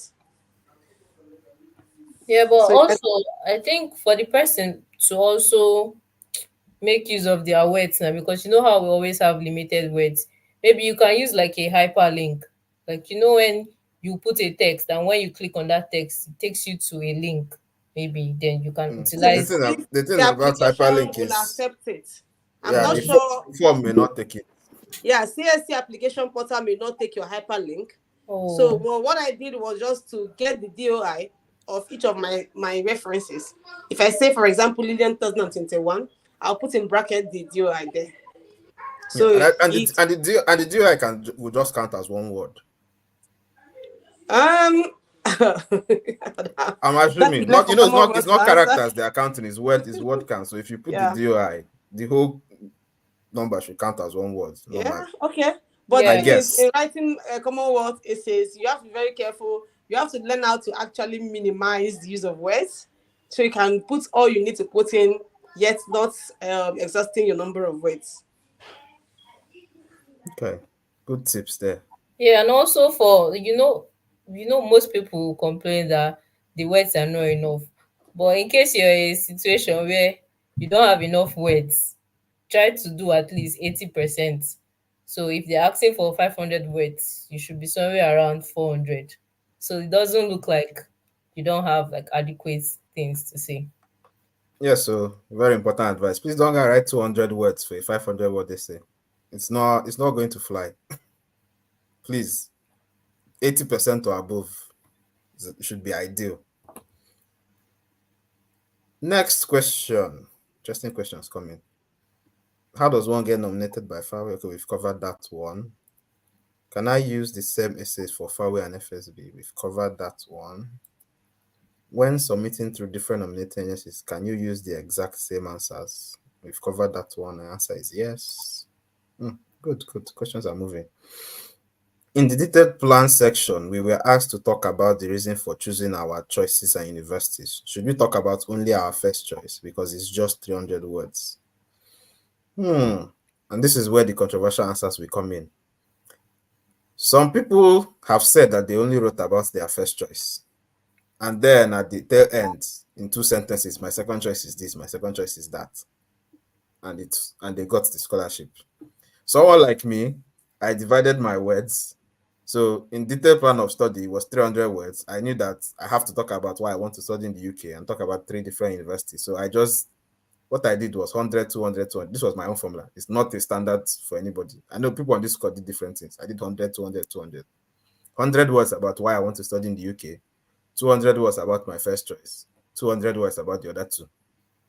Anyway, the second and third choice want to share the last 200 words was up to them to fight and get the words that they wanted. But I dwelt more on my first choice because it was within that first choice that I was able to talk about what I wanted to study.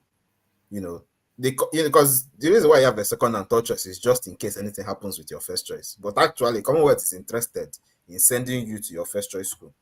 Yeah. So it's easier for you to be passionate about writing about your first choice, to say, I want to go to this university because I want to study this course. And then that's how you talk about the course. You can talk about the course in your first choice and then talk about the facilities the school has or the city or whatever special thing that made it your first choice. And then when you come to your second choice, you can say, my second choice is this at the university of this because of maybe you have 2 points. And then your third choice can be this at this because of 1 point, or just one small point, because you've already said the main thing in your first choice. That's my perspective. Some people said they've used all their words to talk about the first choice, and but the thing about this thing is, it's about how you write it.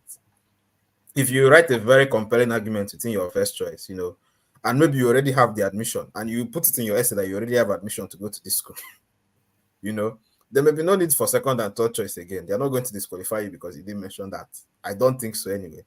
Because some people are already have admission. So if you say I want to go to this, I already have admission, or if you're a PhD scholar, you've already contacted your supervisor, and this person has already said they're going to supervise you. So and you already have the admission to go to that school. I think more or less 90% you're going to that school. So having second and third choice can just be mentioned for backup. But I don't think you need to justify too much your second and third choice the same way you justify your first choice, if that makes sense.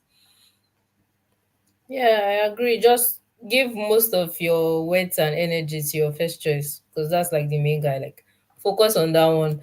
Then, if you still have weights, you can just chip in. Oh, this one maybe because this school is known for this, or because of one lecturer I read his work. Like, just few things for that one. But if you, it's not like you cannot do it. But if you try to share the words, you may not be able to explain well enough. But if you do the explanation well with the first choice, then other ones can just be minor and it won't be an issue. Okay. Next question. How would you monitor your application after submission? How would you know the status of your application? Does anyone want to give them the bad news? There's no way to monitor. CSC does not have any tracking system about your application. If you're like me, you just learn how to check your emails regularly and learn how to check your spam folder. Up to today, I still do it. I learned it during Commonwealth application. That every day you wake up in the morning and just go and refresh your email and then check what has entered your spam folder, if there's anything important in the spam folder. If not, I'll clear the spam folder and leave it empty so that if anything enters again, I'll know it's there. So that was the way I was monitoring my own application. If you are not chosen, they may not even get back to you to tell you that you are not chosen. You may not see anything at all. That's how my first application went when I applied in 2021. I didn't get any feedback until I started hearing that people were awarded. Then I knew, I wasn't chosen. That's how I knew that my own application did not go through. Second time when I got awarded, I was just checking email until I got the email that, oh, you've been placed on reserve. Upload your references. And why that is important is because if you upload the references, for example, or if they need you to do anything, they will usually give you a deadline. Even if you are awarded, they will give you a deadline to accept the award. So if you see the award email after that deadline, they would have already offered your space to somebody else. So just develop the culture of checking your emails. That is the only. So if you're someone that has a lot of junk in your email, maybe you start unsubscribing to a lot of things so that only important things start entering your inbox. That's kind of advice that I will give. I don't know if anybody else has any other advice to give. No, that's it. You cannot track your application in quotes. The only thing you can do is, like, since we have nominating agencies, ensure that you're checking up on the nominating agency, like FSB now. Make sure you're checking regularly to know when they have put out the advert for the interview, so you don't miss it. Because if you miss it, they cannot nominate you. But for Commonwealth, there's no, if they don't communicate to you, like, there's no really an exact means to track your application. Yeah. Okay, I know that in some other countries, that unlike FSB, the Nominating Agency of Government might reach out to you to invite you for an interview. So it's also good to also check your email, because it's also the email you use to submit your application that they may also use to reach out to you. So basically, just keep checking your email and be responsive. Just make it a new habit that you're going to form after submitting your application. That is the advice I give, because it would be unfortunate that I know someone that missed the scholarship because they saw the email after the deadline and started reaching out to CSL. CSL said, "Oh, we've already offered it to somebody, and the person has already responded, accepted, provided the necessary documents." The person didn't waste time. You know, there are people on standby. People like me, when I was a reserve, I was checking my email frequently, waiting for the day they are going to tell me, you've been upgraded. Please do this. And when I got that email, they gave me 1 week to do everything that I needed to do. And I did it that day, that afternoon. I sent everything to them in case they want to change their mind or anything like that. So you have to be proactive. That's all I'm going to say. Moving to the next question. Good one. I have two questions. One, are there instances where an application failed interview with his or her nominating agency and Commonwealth end up selecting him? Two, secondly, you made mention of submitting more than one application. Can I still submit 3 to 5 applications but with one nominating agency? Short answer to these two questions is no and no. First, no is if your nominating agency does not nominate you, Commonwealth is not going to read your application. So your application has not been moved to CSC. So CSC can't select you if nobody moves your name to CSC. So nominating agency must push your name forward. Secondly, if you're submitting more than one application, it is to different nominating agencies. You can't submit more than one application to the same nominating agency because, like I said, how does that work? And a nominated agency might disqualify. Like I said, CSC may not disqualify you if multiple nominated agencies nominate you, but a nominated agency might disqualify you if you send them more than one application. Especially if you're doing that through different email addresses thing, you use 2 different email addresses and send the same essays to them or something like that. They might disqualify you. FSB might say, "Oh, this person is not serious," or Farway might say, "No, we don't want this type of person." That's up to them. Every nominator has the right to choose how they nominate their candidates. So don't bombard the nominating agency with multiple applications because it's not going to increase your chances. Rather, you're going to give them more work to do, and that might work against you. Because if Farway is an NGO, if volunteers are reading essays and choosing, and one volunteer read the same essay 3 times, the person might just blacklist your application, all 3 of them, and just put it in the trash. So please don't do those type of things. Just one application, one nominating agency. And if nominating agency does not choose you, CSC is not going to see your application. Good. So shall we move on? Let's Sorry, to add to that, right? After you submit your application, until the deadline, you can actually edit something. So if you use a particular nominating agency and you feel like, oh, there's something I didn't do well, or what, you have till the deadline to edit something. So there's no need to submit another application through that same nominating agency because you're just one person. okay, moving on. Do we need to apply completely to our proposed university before applying? This question I'll answer by saying it depends on who your nominating agency is. Some nominating agencies might want you to bring admission letters. Some might not bother about admission letter. But CSC does not need you to submit admission letter on the CSC portal on 15th October. But I know that FSB in Nigeria asks candidates when coming for interview to come with 2 admission letters. So if your nominating agency needs you to have gotten admission, please work and get the admission for your nominating agency. But for CSC, you can submit CSC application on 15th and then continue with your university if your nominating agency does not need you to get the admission. CSC will only ask you for admission later on when they've chosen you. And then they want to know, okay, we want to confirm this award and give it to you, but we need to know, did you actually get the admission to study this thing? So we know that if you didn't get the admission for your first choice, let's know if we're going to start changing you to your second choice or to your third choice. And if you didn't get any of them, let's know if since you don't have admission, let's know if we're going to give this scholarship to another person, for example. So that's the way it works. Next. Sorry, I'm rushing through the questions. I'm just mindful of time. We've done 1.5 hours, and I know very soon we'll be rounding up, and I see more questions popping up. Good evening from Nigeria. My question is, when is the right time to start applying? Is it during one service year or after? I really don't know how long it takes for Commonwealth to respond. This is an interesting question. Service year is peculiar to Nigerians, so let me answer from a Nigerian perspective. The Commonwealth application cycle usually is the same every year, where the application portal opens for about 1 month to 5 weeks in September/October. And then they give you feedback the next year from between March and June, depending on how that cycle goes. That's how the application cycle is. So if you're applying for Commonwealth scholarship, this application cycle, you'll be starting school September 2025. That's how it works. So if you want to start school in September 2025, you apply in September/October 2024, and then follow the application cycle till they award you maybe around April, and then everything's finalized, and then you get your visa, and then you start school the following September. So that's the process. Whether service year or not service year, CSC doesn't really matter. But if you're going through FSB in Nigeria, for example, FSB will ask you to come with your passing out certificate. So if you're serving now, for example, and you submit application on 15th, and FSB calls you in November to come for interview, FSB will want to see your NYSC completion certificate, which you may not have. So that might be one of the things that will hinder you from using FSB as a nominating agency. You can try using another nominating agency that does not require that requirement. So those are just some of the things you need to think about while you're making your application.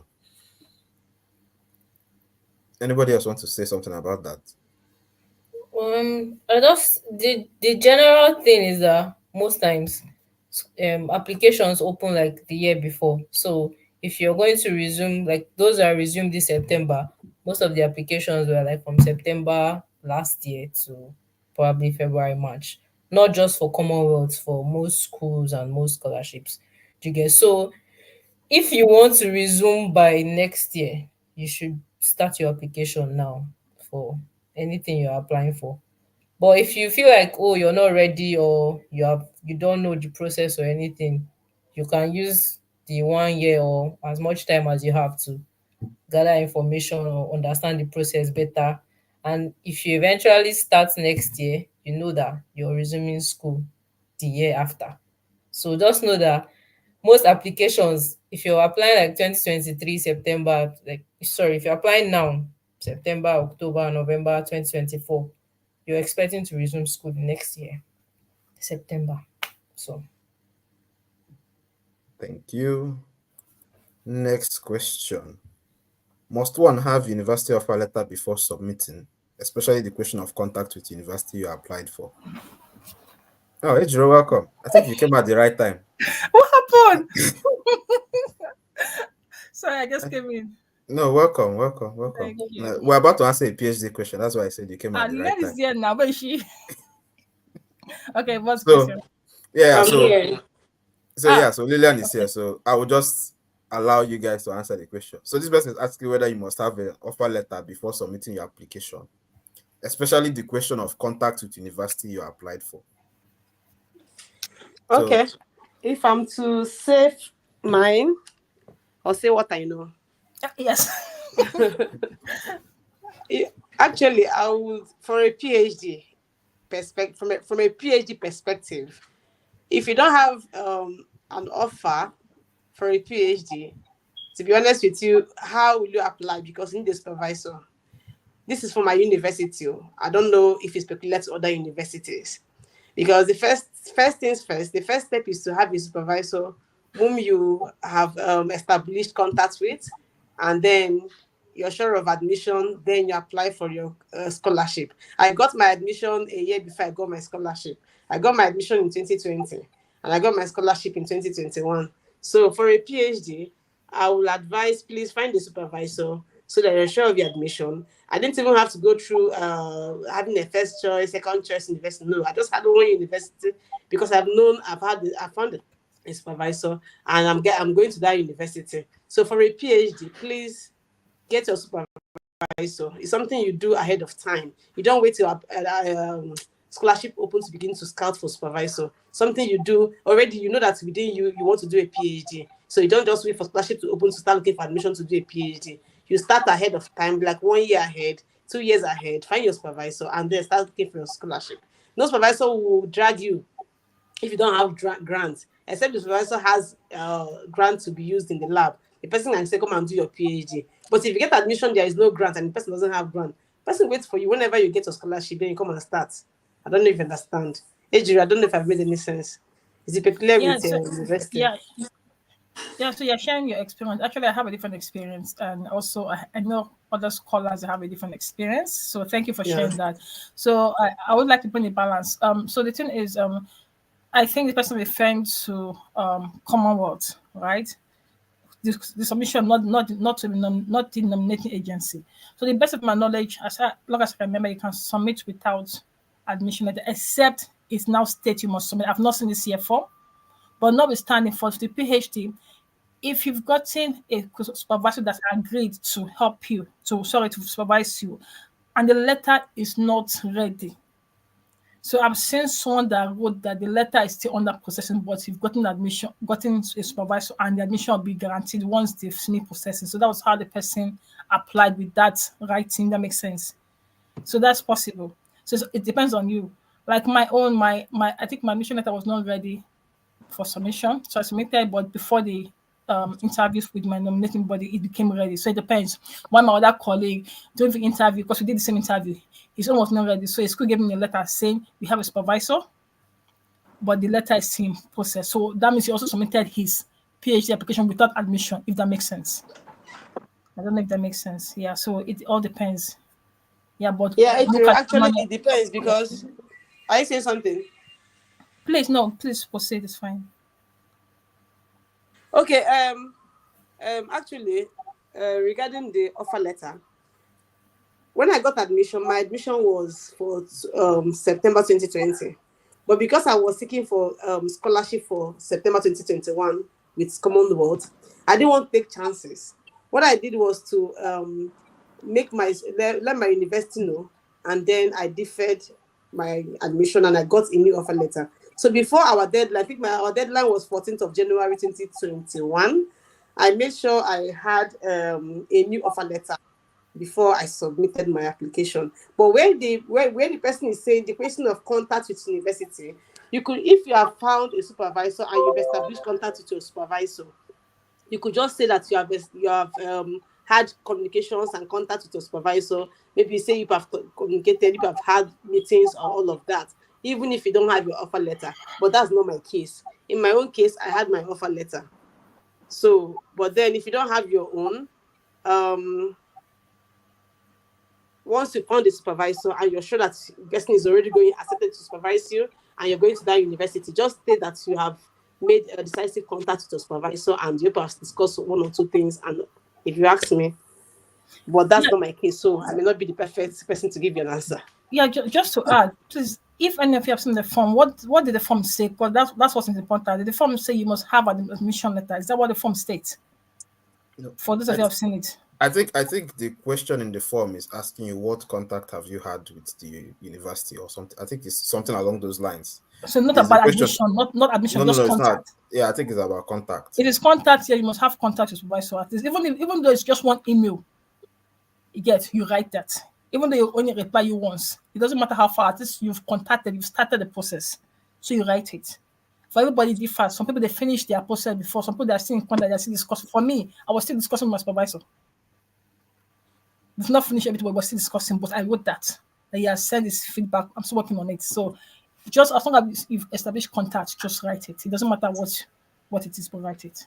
And I think again, Commonwealth will even say that you must not have got your admission before submitting, but before you are awarded, make sure you have you've got your admission.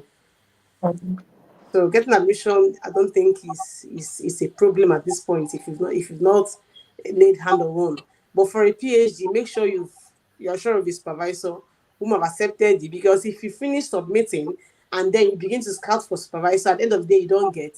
You can't just jump into any university when you've been awarded. In fact, they won't even award you if you don't have a school you're going to. So getting a supervisor is good. And for the question for establishing contact, once you, like Ejire said, even if it's one email, just say that you have established contact, then I think that takes care of it. Okay, I wanted us to I wanted us to proceed forward, but he mentioned something that got my attention because I don't want us to say what we're not so sure of. Because I've heard about a case whereby someone got scholarship but don't have admission, and they gave him like 2-3 months to go and get the admission. So let's be sure of what we are saying. Let's not say what we're not certain Oh, about. okay, that's good. Yeah, so let's just answer what we know, which is contact supervisor, and because this Commonwealth thing, you can't tell. That's the truth. They are not Commonwealth. But I think but she wants to continue, so let me keep quiet because we have questions in LinkedIn that have not been answered. I'm seeing them. It's not popping up, but I can see LinkedIn questions. So let me allow you. Oh, you're Yeah, not. there Oh, are questions. I'm seeing some LinkedIn questions here. Oh, so But they're popping up. That's amazing. Good. yeah, I mean at the start I said they should click the Okay. video and put their comments. So, Good. but Okay. if there's any ones that you've seen that are not showing on the screen, you can let Yeah. me know. Okay. I'll let you know. Yeah. Sorry, So, but let me try proceed. to like answer this question from the master's point. Okay. Let's balance masters. Yeah. So at this moment, Commonwealth doesn't require that you must have had admission. Okay. In fact, Amazing. I've seen some people that the school they want to apply for, they have not opened the application for the next year. There are Some are like going to plenty. open after the Commonwealth deadline has passed.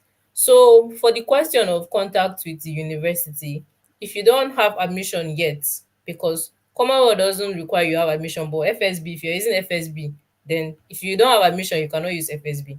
But if you Sure. don't have admission yet, you can write that, oh, you have contacted the school and they are going to open application at so time. So that is the reason why you don't have an admission yet. Do you get that? You can just, because there's also a section for upload offer letter. I think that's part of the reason. So there's a section where you're supposed to upload offer letter. But if you don't have offer letter yet, you can just upload that, okay, from the contact you made with the school or the inquiry email you sent, they said application will start 20th October. So Commonwealth just knows that, oh, you don't have application because the school has not opened yet. So just any form of contact that you've had with the school, that is what you should write there. But you must not have offer letter before you apply. Okay. So we are concluding this topic now. So I will just say one thing. I've not seen the full form for this year, so I don't know what's in the form. But I know that usually back then there used to be a place where they ask you admission, whether you have yes or no. There used to be a drop down. I don't know if there's now a box where you need to type. But the important thing is whatever stage you're at, just put it there. If there's a place you need to upload offer letter, if you don't have offer letter, leave it alone. If you must upload something before you can pass that stage or submit the form, find something and upload. What I say find something and upload? If you've submitted an admission application and you have a printout of your admission application, you can upload that one there. If there's something on the school website that said that admission is not yet open at this time, and you can print that web page to a PDF with the dates, upload it there for them. If you've had an email with the admissions team that says, okay, that says something, get that. I just want to say you have to be creative about the way you apply.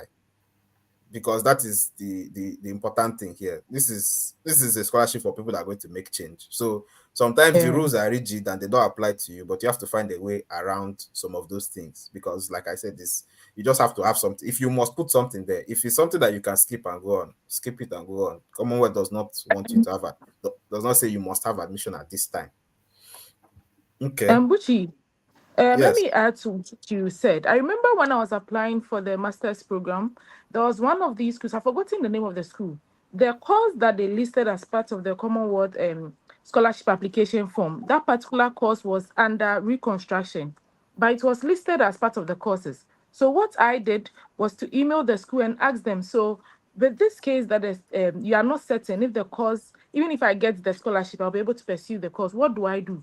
And they told me it's up to my discretion if I want to apply or not. So meaning even if I get the scholarship and then the course in that school, that particular school is still under reconstruction, then that is my own cry. But I think during my time, there was an email that you could send inquiries to, especially when you encounter challenges with your application form. There is a particular email that they had that you could send inquiries. So I used it once during my time. So I think anything that you have issues with, you could also email them and then sort for their help at any point in time. Because some of these things, there is no yes or no answer. The best thing is just to ask and then sort for opinion from both the Commonwealth Scholarship and then the university itself. I like it. At times, no yes or no answer. Just ask. That's it. I keep telling people, just ask. I love it. Yeah. Thank you. Next question. Yeah, which is like next question. No, we have to I move. need clarification on study outline and detailed plan of study. I have a short answer to this one. Please refer back to our previous webinar where we talked about the essays in detail. Like I said, if we start talking about essays on this webinar that we have today, we won't be able to answer everyone's question. But your question has been answered in the previous webinar that we did, where we talked about each essay one by one. If you go through that webinar and you still have any questions, then you can try to reach out to any of the speakers, myself, or any of the speakers directly on LinkedIn, and then we may have a personalized answer, or we may be able to help you. But at this point, if your first point of contact should be our previous webinar, which we did, I think that was about two or 3 weeks ago. I'm not even certain. Yeah, but we did a webinar that we talked about all the essays one by one. Like I still remember, because it took us a while to go through everything. So moving on to the next question. Please, can you help with the PDF? Anna, I think that's for you. Yeah, So please help them with the PDF for the process for FAWE. but I can send it to you. I don't know how they will get it. Okay, still the same thing. Please look for any of our speakers on LinkedIn, or connect with Anna on LinkedIn. Yes, please connect with Anna on LinkedIn and she will be able to help you. Okay. Anna, please accept their connection request. Thank you very much. Next one. Oh, this is a question. I think Okay. that's an answer. My impact will be measured by assisting government targets on reducing prevalence of malaria from 5% Yeah, to below. Becky, just to interrupt you quickly, sorry. So I've posted a link to previous webinar on the chat. I'm posting on On the each comments. platform. Yeah, for each platform, so that they can access it. But we can also display it later. So just something mention that. Okay. Okay, thank you. So this is not a question, so I'll be moving on. Next one. Hello, friend from Tanzania. So I have 3 supervisors with different research plan. Will this cause any problem if I submit all of them? PhD scholars, please help Sorry, us. can you take that? I'm trying to access the other platform. So yeah, Just really, a I'm moment. there. Hello. Okay. Okay. Well, this question is just a funny one. Different research plan, different supervisors, but the question is what the person wants to do. And like I said, having different universities is not actually my situation. I just had one because I just targeted what I wanted to do and focused on it. I didn't try to run around from one supervisor to another and then trying to battle with different research plan. But then, because you may want to fill 3 universities, that's fine. If you still have different research plan, I would suggest to make like someone had asked earlier, is it okay to submit different application, different essays, using different nominating agents? I think it's a similar thing to this case. So you're having different research plan from 3 different supervisors. Is it for one application? So you have to just harmonize your research plan. But I don't know how you want to make the other supervisors accept what another supervisor is doing. So the big question will be, why would you want to have different research plan from different supervisors? So it just, I don't know. I don't have a direct answer to this question, to be honest. Okay, sorry, let me have a quick look at the question. I'll try Yeah. to type. So I have two supervisors with different research plan. We discuss any politics that submit them all. Well, so like I'm going to answer based on my understanding. So I want to believe you are making 3 different applications. So possibly one research plan per application. So that means you have to also work on your development impact essay statement. Exactly, differently. So that is extra work if you ask me. So if you can do that, I think that should be fine. As long as the whole story match for each application. But if you're talking about putting the 3 research plan into one application, then possibly if there's a way that you show that it's related, because there are some disciplines that are or some topics are almost the same thing but different perspective, but actually still relates. If you think it still tells your story, it still makes sense. It's not going to Kafanshana and Melugre and whatever. It's all making sense. Then I think that's also fine. But like Bev said, in this thing, there are no yes or no answer. So you can actually just do what you need to do, or possibly you can also make inquiries. Commonwealth is they can send emails, they can answer you. So yeah, they have their toolkit. You can ask for it. So we are only here giving our opinions. We're not the experts. We're just speaking from experience. So I think that's where I'll leave it at. But then to add more to it, we answered a similar question, like I said. Someone saying submitting different application with different write-ups. So I may not go with submitting different research plan for different 3 applications. So if you can make them look alike together and make one application, because you're just one person having different ideas, and this seems to move to Commonwealth. So make them look the same and have one application, even if you're having different nominating agencies. Yeah. Okay, just to add to that, I think you should also be mindful of the word count when you're making those, trying to match 3 different research plans into one application. If you're trying to do that, because you will need, so that is why it's usually good to put everything under one central idea so that you can communicate it holistically, so that within the word count that you're giving, you can communicate what you want to communicate. I don't know. I don't know from a PhD perspective. I don't know if, there's a strict rule that says that you have to put the research plan and put the name of the supervisor and, it matches together. Because what I'm asking is, if you have 3 different supervisors, obviously, if you get the scholarship, you're going to one. You're going to go to only one out of the 3 with the scholarship. Yeah. So I don't think, this is a personal opinion, I don't think putting 3 different research plan and 3 different potential supervisors inside one application is going to merge very well if at the end of the day you're going to go to one destination, unless you find a way, like Ejiro says, to harmonize everything to communicate one idea and it matches on from all the development essays you've been writing before.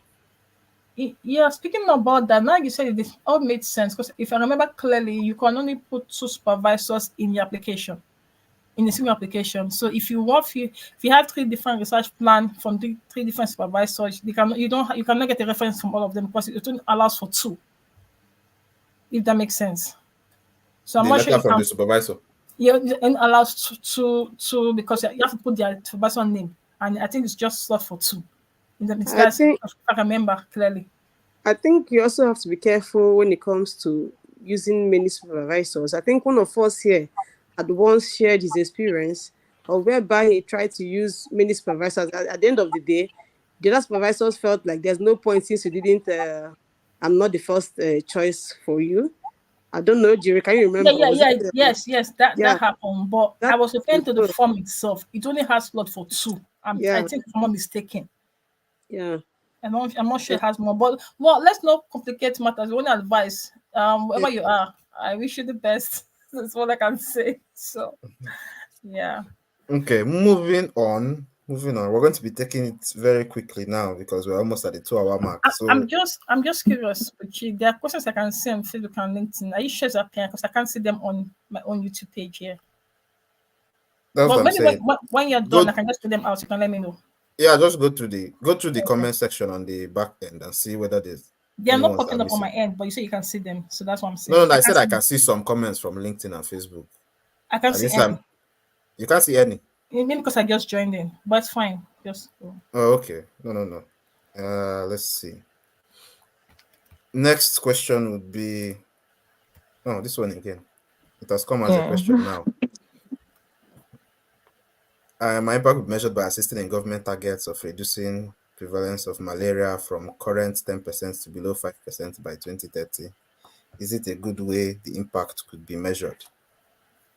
I want to answer this question very directly. You can't measure, I don't know how you want to measure assisting in government targets. I think it is better framed when you talk about the targets themselves. That if the government set a target to reduce from 10% to 5%, that's a goal. If that's a goal statement. If they ask you how can this be measured, more or less it should be how is this 10% measured and how is this 5% measured? What kind of measurement is, if there's an agency that is in charge of measuring the statistics, then I think it's better you mention that the effect or the impact will be measured from the statistics of so agency that publishes monthly or yearly or annual reports or something like that. That's my own personal opinion on that. Don't know if anybody else wants to say anything before we move on. Silence. Moving on. Okay, this one's from Facebook. Israel, this one's from Facebook. Okay. Hi, can I get a link to the previous webinar? I'm so proud of Anna. Anna, you have fans. Oh. And we've posted the link to the previous webinar in the comment section. So I think on Facebook you've posted it, so you should be able to see it now. Let's see. Next. Okay, Anna's okay, you brought your face to see your fans. That's good. How about a colleague of mine who is current? That's an incomplete question from LinkedIn. Please. I think you said the person is a lecturer, something like that. Yeah, let's keep. I think maybe he has asked the question again. Let's move on. Okay, same question again. Lady in frame 2. Edre, you're now in frame. You're now in my frame 2, but you are not in frame 2 when the question came. So it's not you. Sorry. Okay. Let me change it. Now I'm not my phone too. Next question. How about a classmate of mine who is currently a lecturer? Can I use him? He graduated as the best graduating student during my set. Okay, this is in terms of reference. Yeah. Yes. Buchi, I think you can. I think I was talking about that particular reference before. Okay, yes. Complete your story, please. Yeah. Don't mind the network. I was actually scared of using him because he was a visiting lecturer. But at the same time, this is someone who has taught me, so knows me in that academic portfolio. So even if the person is your mate, has the person taught you? How well do they know you when it comes to academics? So it's not just about the person being a lecturer, either part-time or a visiting lecturer or something. Has the person ever taught you? Do they know your academic credentials? That is what matters. Do you get me? So if the person used to be your course mate, it means that they've really not really taught you. They can't tell much when it comes to how well you perform academically. So I'm not sure you can really use the person. Do you get what I'm trying to say? I will always have a different opinion to that, but let me allow you finish. Yeah, I'm not finished. The person is your classmate. Obviously, you sat in the same class with the person. I'm not sure he or she has ever taught you or anything like that. They are looking for somebody who knows you when it comes to the classroom. Even if the person is a part-time lecturer, a visiting lecturer, or anything like that. If the person is your classmate, I'm not sure they can comment so well about your academic capabilities. Do you get what I'm trying to say? Yeah, I do, but I beg to differ because even someone that taught you will not remember everything because you teach other students. You still have to say right things about yourself to them. So in terms of someone that have not taught you, what about informal lectures, tutorials, this group study, test, work, something. That is also a way to attest because they've been with you in an informal environment, but it's still academia. You go out for competition, you go out for I can see. debate. Does that make sense? So for me, I think that's still that Yeah, can still pass. It depends on how you structure it. yeah. I think it's Okay. still I We are think it still lecturers, so goes. we know I think it still goes down to the point of the content of the letter exactly, against the person writing it. exactly. That is my Yeah, own personal opinion. yeah, The person writing it just needs to be valid. Just needs to be yeah, a valid yeah. human being. Valid person and also write what But the sells you that. content of the letter Yeah, is actually what they are reading. So if you yeah, have a coursemate, is now a lecturer, you can have a university letterhead. That's good, yeah. you Because you know. see under the school, because there are So people that. Sorry, please proceed. yeah, sorry. So I think it's just about the content of what. Obviously, he's going to write in what capacity he knows you Yeah, as. yeah, So and he's going to write who he is in the letter. So it's just a yeah, matter of framing the structure of what they are of what the content of the letter would be, which is the most important thing. Like it's better than getting those HOD templates where I dot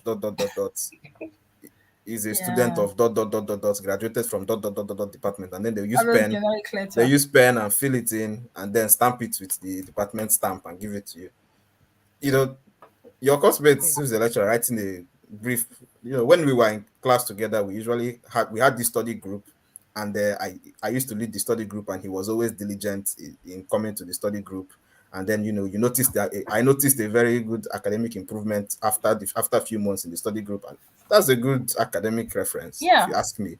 Oh, So I had one like that. It was this lecture of mine. He didn't teach me, but he was a professor in my school. He didn't teach me, but he knew about my tutorials. He knew about my record. I've seen my results. He followed me, but he didn't teach me. And he wrote for me and he explained in that capacity, like you said, that he have seen her tutor. Our classmate would attest to her. He have seen my grades. So he in that capacity, but not directly. And that still sold, or rather, it's getting what I wanted. So yeah, because not everybody can have this like you said, Beverly, some things are not yes and no. That's the truth. You get like you said, Uh, something like just straightforward, um, just find the part, like you said. okay. Yeah. If the person knows your academic credentials, then I'm sure maybe something can be worked out. Yeah, you can yeah, just plug into this, you tell them. They might not do exactly say you tell them, you send a draft and educate them. good. Yes. Moving. Okay, I think this is a comment. Let me move on from this. I'm not sure. The reference citations is not included in 750 word limit. It is not part of the word count. Who said that? Lilian, I beg to differ. Am I wrong? He's Lilian part of I the Chide. word count, please. I'm It is here. countable because He's part it of the is word count everything because is they are countable. all what It's you have stated. written. Yeah, even reference, There's everything is no there's no difference. They don't differentiate it on the application for you. yeah. Everything goes in. And if I'm not mistaken, I'm not sure it can even move to the next section because it tell you what count above, right? It does that. Does it count for you? Does it count in the S when you exceed the what count? Does it show red line -4, -5? Does it happen? Yeah, I I think can't it does. remember what happened It when does he happen, gets to right? the Anastacia. yeah, Yeah. So it you would should. see that. You will see that. Okay. If Anna is nodding, then I think Because it's still happening. I remember my time it happened, so I don't know of now. Yeah, Yeah, it during should my time it's maybe happened. That's why if it that's why hasn't I said that changed. thing. Okay. I think that's why I was saying that thing before, that when you copy and paste, please go and read what you pasted to make sure that all of them entered inside the box. Because sometimes you might, Yeah. yeah, because I don't know, some of these forms, if the word count is exceeding, it will just cut it off. Yeah, Seriously, then Exactly. the yeah, one they used before, it will just be counting it as you're putting the words, and then if it's exceeding, yeah. it will tell you it's exceeding, but you still be putting things. But Mm. now they may have changed to a system where it will just cut off, or maybe if you copy and paste it to cut off. So please Even make sure even when you you're certain, maybe you have written your essay on a Word document and you're sure there are 750 words there. When you copy it and paste, still be sure that everything enter like what you said. I'm Because your I'm platform may not be the I'm same always as what jealous. you've done. Like, these people are just getting correct tips on all of us. We're all chipping in. My time is WhatsApp message. We are reading WhatsApp to get tutorial, but it's okay. Things are changing. So, all right. So, we good. proceed. Next one. Should you use your personal email or can you use your school or work email instead? If I'm going to give my own personal opinion, please use your personal email. For one, and I want to give just one reason. Your school or your work email, what happens if you don't have access to it by January or February next year? because What did they sack you or you leave the job? that's it now. If they sack you and then you don't have access to the email again, what will you do? And CST will be sending, please, you've been awarded scholarship, come and accept it on the email, and nobody's responding to it because your company has deactivated the email address. So please Yeah, use the Yeah. one that you know you have access to and you will always have access to. That yeah. is my own Yeah. personal advice. Yeah, just to digress a bit. I don't know, but you remember one of the speakers that came. I don't know this speaker or mentee. She actually lost her Commonwealth because she didn't check her junk email. She got the award, but she did Really? not know. So they had to Yeah, when they gave her time to respond. She never responded. They thought maybe she didn't want it. So she was regretting. Oh, She told me about it. So yeah. it, I've yeah, mentioned it before you joined. yeah. I mentioned it So oh, before when I that's was telling sad. people, please it was always, sad. I really fought for yeah. her. It was sad. She I saw, I think felt she it. said she saw it 1 week after or a few After days it was after the sad. deadline that Yeah, they it was gave really her to sad. Oh, accept. Man, really? yeah. Yeah. After the And whole when world she has reached out to CSC, they said they've offered it to somebody, to the somebody slot to else. somebody else, and the person has accepted and produced all the documents that they need. Sharp, sharp. So, Oh, so there's Yeah, that nothing they was can do sad. again. So painful. I felt it. sad. It's So sad. painful. Yeah, it's sad. Yeah. Okay, so next question. Is masters and shared application ongoing concurrently now? The answer is no. The shared scholarship is not open. Usually, Commonwealth doesn't run the two applications at the same time. The masters and PhD usually closes, then the shared will open. So shared might be opening anytime from next week onwards. That's usually the Yeah. tradition. I won't say it's a must. It's usually the tradition. It can change at CSC has the liberty to change the tradition at any time, but that's usually the tradition. But as of today, shared scholarship is not active, from what I checked. Let's see. Can I use the reference that I got this year for 2026-2027 Commonwealth scholarship? Does anybody want to I think the say? answer is no, because Okay. there's somewhere in the requirements where they say the dates of the reference has to be like that year, like like I think that year when you're applying now, because you know how some people can submit their reference eventually later, but the reference letter should have been written this year at this moment. So Yeah. I mean, if If you think that the contents of that letter is still the best fit, you can contact your referee to change the date. But I will also add, because this thing is not black and white. If for any reason you cannot get any reference letter and everything is complete, please submit it. It's better to submit and they tell you no than not submitting at all and you wish submitted. Because at times, what I'm saying is at times, some of us, the access we have, not everybody have the access. I know what I'm talking about. So don't let one thing keep you from getting something at the end you would have gotten if you've tried.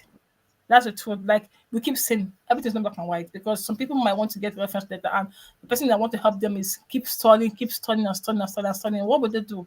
Everything's ready. You have to submit something. Again, but still try your best to follow the rules. If the rules say 4 months reference data fresh, get it. If you cannot get it, what you have to submit. Worst case, they tell you no. That's it. So you lose nothing by trying. that's exactly Yeah. that's my point. Good. So please try as much as possible to get an up-to-date reference letter. Yeah. But if you don't have that, use what you have. Just like Bev was saying, she a lecturer that was no longer in the institution. She used the person as a referee, and it went. I think one of my references I used my former employer, who was no longer at the institution that was employing. That we worked in together. So he didn't have access to that official email again. No, this one was for a different application, not Commonwealth. But I had to reach out to him. He Yes. has to use his new email address and then put in the content that he's no longer in this position because of this, explanation Yeah. within the content of the That's the letter. thing. Yeah. So all those things also help. So Yeah. don't collect a reference letter from a referee now and just forget about it and wait till next application cycle. If you can get another one by next application cycle, please get. If you can get a new referee next application cycle, you can use a different referee. You must use the same person you used in this application for the next application or this year for next year. And also, your content of reference that might change depending on your activities between now and next year. So it may be possible to get a stronger reference letter by next year. So that's also something to consider. I just Yeah. don't want to say keep your reference letter and then forget about it and reference letter is not your degree certificate that you have it once and you have it. It can Yeah, keep evolving as you also evolve. yeah, Yeah. I just want to add because now I know I'm not I don't know if this is just speaking unofficially. Some people have very close relationship with their referees that they will give you the reference in Word document. People have it's only not everybody have the access. And now they give you that Word document that's they'll give you a reference in Word document and tell you that whenever you need to do it, edit something, do it, but let them know. Because they are super busy, they don't have the time, but they've given you that access because they know you, they believe in you. So what you can just do is that if you have that Word document, just change it, but let them know that you are sending this, so they have the awareness that yes, this is going in. So for every application you use them for, you let them know, even though you're with the letter, because at times this thing requires their responses. If that makes sense. So it depends on the Yeah. not everybody have that access, but some people do have the access. I know some that have the access. So I'm just saying. So it depends. Yeah. Yeah, very important point. Next question. So does that mean you deferred your year of entry? Because I think this is when Lilian was talking about her deferred admission. Yeah, that is the same thing. You defer Yeah, admission, the that answer means you is defer a year. yes. Yeah, it's the Yeah, same thing. yeah. Yeah, Because I also used the deferred admission for my But could you application. my just first admission was in 20 was for September 2020, but then I didn't have scholarship, I didn't have any grants to do my PhD. So I had to sorry, it was January 2021, my first admission. So I had to defer it to September 2021. okay, just to help the people listening, because not everybody understand what deferment is. Because if they understood, they want to ask that question. So you can you please help them, let them understand what is deferment, just in simple English.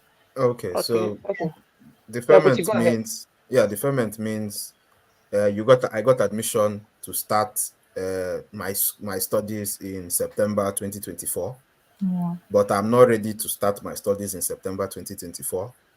And I reached out to the university and I told the university, you guys gave me admission for September 2024, but unfortunately I won't be able to come and start in September 2024 because of XYZ reasons. Can you please push my admission so that I can start in September 2025? By that time, I have been able to sort out XYZ reasons. Maybe because I don't have funding, but by 2025, I'm going to apply for a scholarship. I'm going to get funding. University can say yes or no. University can give conditions. Okay, we can defer it, but you have to pay a deposit of so and so for us to hold down your position. So university will say, no, we don't do those type of things here. If you want to study with us in 2025, you have to apply again. You tell them no problem, you apply again. So it's a case by case basis. It depends on, but that is what deferment means. You Thank can you. some universities will tell you can defer once, you cannot defer again. So if you deferred in 2023 and you want to come back again and defer in 2024, some universities will tell you no, we It can't do happened it to me. twice. It happened to me. Not great for the second time. And Okay. the reason is because once your name is there, it limits the amount of people they can admit because they have Yeah. a particular number of admission quota. So if they've given you the chance before you didn't come, they give you a chance again. Oh, this person has lost us a student before, it's going to lose us a student again. No, you are not sure it's going to come the third time or the fourth time. But on a case by case basis, depending on what you discuss with your university. Next question. I sure we'll be able to get through all the questions today. More questions are coming in as we are It's the answering last some. one. Let's help them, please. The last one, please. Okay. Whoever wants to leave will For the understand. for the Last one speakers, if any of you need to drop off, feel will free understand. to drop off because we've gone above our allocated time. So by the time I get tired, I'll stop talking and Adrian will start talking. I'll start drinking water. Hello panel, must you apply to the same course across your three chosen eligible universities and must they be under the same CSE theme? Thanks. Uh, Short answer is if you're submitting one application with three choices of university, it should be under the same theme. I think that one is something that I need to say. I think it's not written anywhere on the CSE website, but if your development impact, like I have described before, if you're pursuing a particular problem, your three choices of universities are all geared towards pursuing that same problem. Whatever you've written about the Yeah. activities you carry out, the outcomes you expect, all those things apply to the three choices of universities you're going to choose. different courses can have different course titles. One can be sustainable civil engineering, another one can be civil engineering in sustainability, other one can be engineering and the environment. These can be three different course titles that you're choosing. The content of the course might be the same, but the point is all these three courses, whichever one you go to, why there are three choices, whichever one you go to, you're going to be able to achieve the same development impact. That is the idea. So the CSE theme and the SDGs should be the same for the Yeah. three university choices that you're going to align. The same problem, the same development impact. It should all be the same. Course title may not be exactly the same, but choose courses that are similar that can achieve the same thing so that you don't need to explain too much about why this one is going in the X direction and why this one is going in the Y direction and why this other one is going in the Z direction. You need more words to explain why three of them are moving in three different directions than to say I'm doing these three things, but we're all moving in one direction. Jack of all trade. Master of none, and you want to do Exactly. masters. Okay, moving on. Other than FSB, which other nominating body can one choose for both male and female? Does anybody want to answer this question? If I answer that, answer it in a way that they will not like it. For heaven's sake, read the website. It's there. There are lists of nominating agency. I'm just sorry to say this, but I don't understand why some things have been asked when it's actually there. I don't understand. But yet to help you for the ones that you are finding it difficult, not the one that's actually there because you didn't read it. I might be a But bit off, but okay, please. Someone wants to say yeah, something. no, but the point is that maybe the person didn't join earlier when we No, began. not the website, Oh, not the video. It's on the website. no, you don't get what I mean.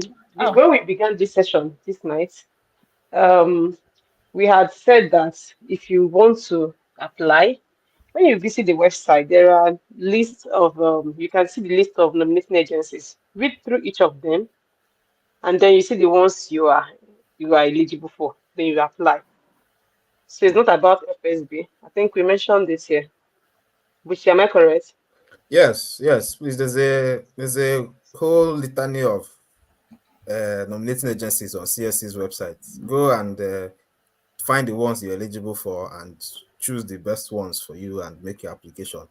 You mustn't restrict yourself to FSB. Like Lily, Hello. I think this is important because Lilian shared a story that she usually thought that it's only her university that can nominate her until she went to CSC's website and she read through the different nominators and then she found Fawe. And when she applied through Fawe, she got the scholarship. So the answer you're looking for may be on the CSC website. All you have to do is go Yeah. there, do your research, read what is there, make use of the information that is available. Shall we move on? Yeah. Okay. Question. Next question. What if I don't get the letter from my supervisor? oh, sorry, dear. Sorry. Yeah. What if I don't get the letter from the supervisor before October 15th? Do you really? You don't need a letter from your supervisor. What we said is if you've established contact with your supervisor, okay, so your supervisor is not giving you a letter, remember, offer letter is going to be given to you by the university. But the place they ask the question of if you've established contact with your supervisor, he's not gonna give you a letter. Or do you mean what letter are you talking about? Let I me think a support letter. You need that one. Support letter. You okay. need I it was for your thinking PhD. maybe because no, we talked about offer letter here at the beginning and how you must have established contact with your supervisor. But if the support letter is a different one.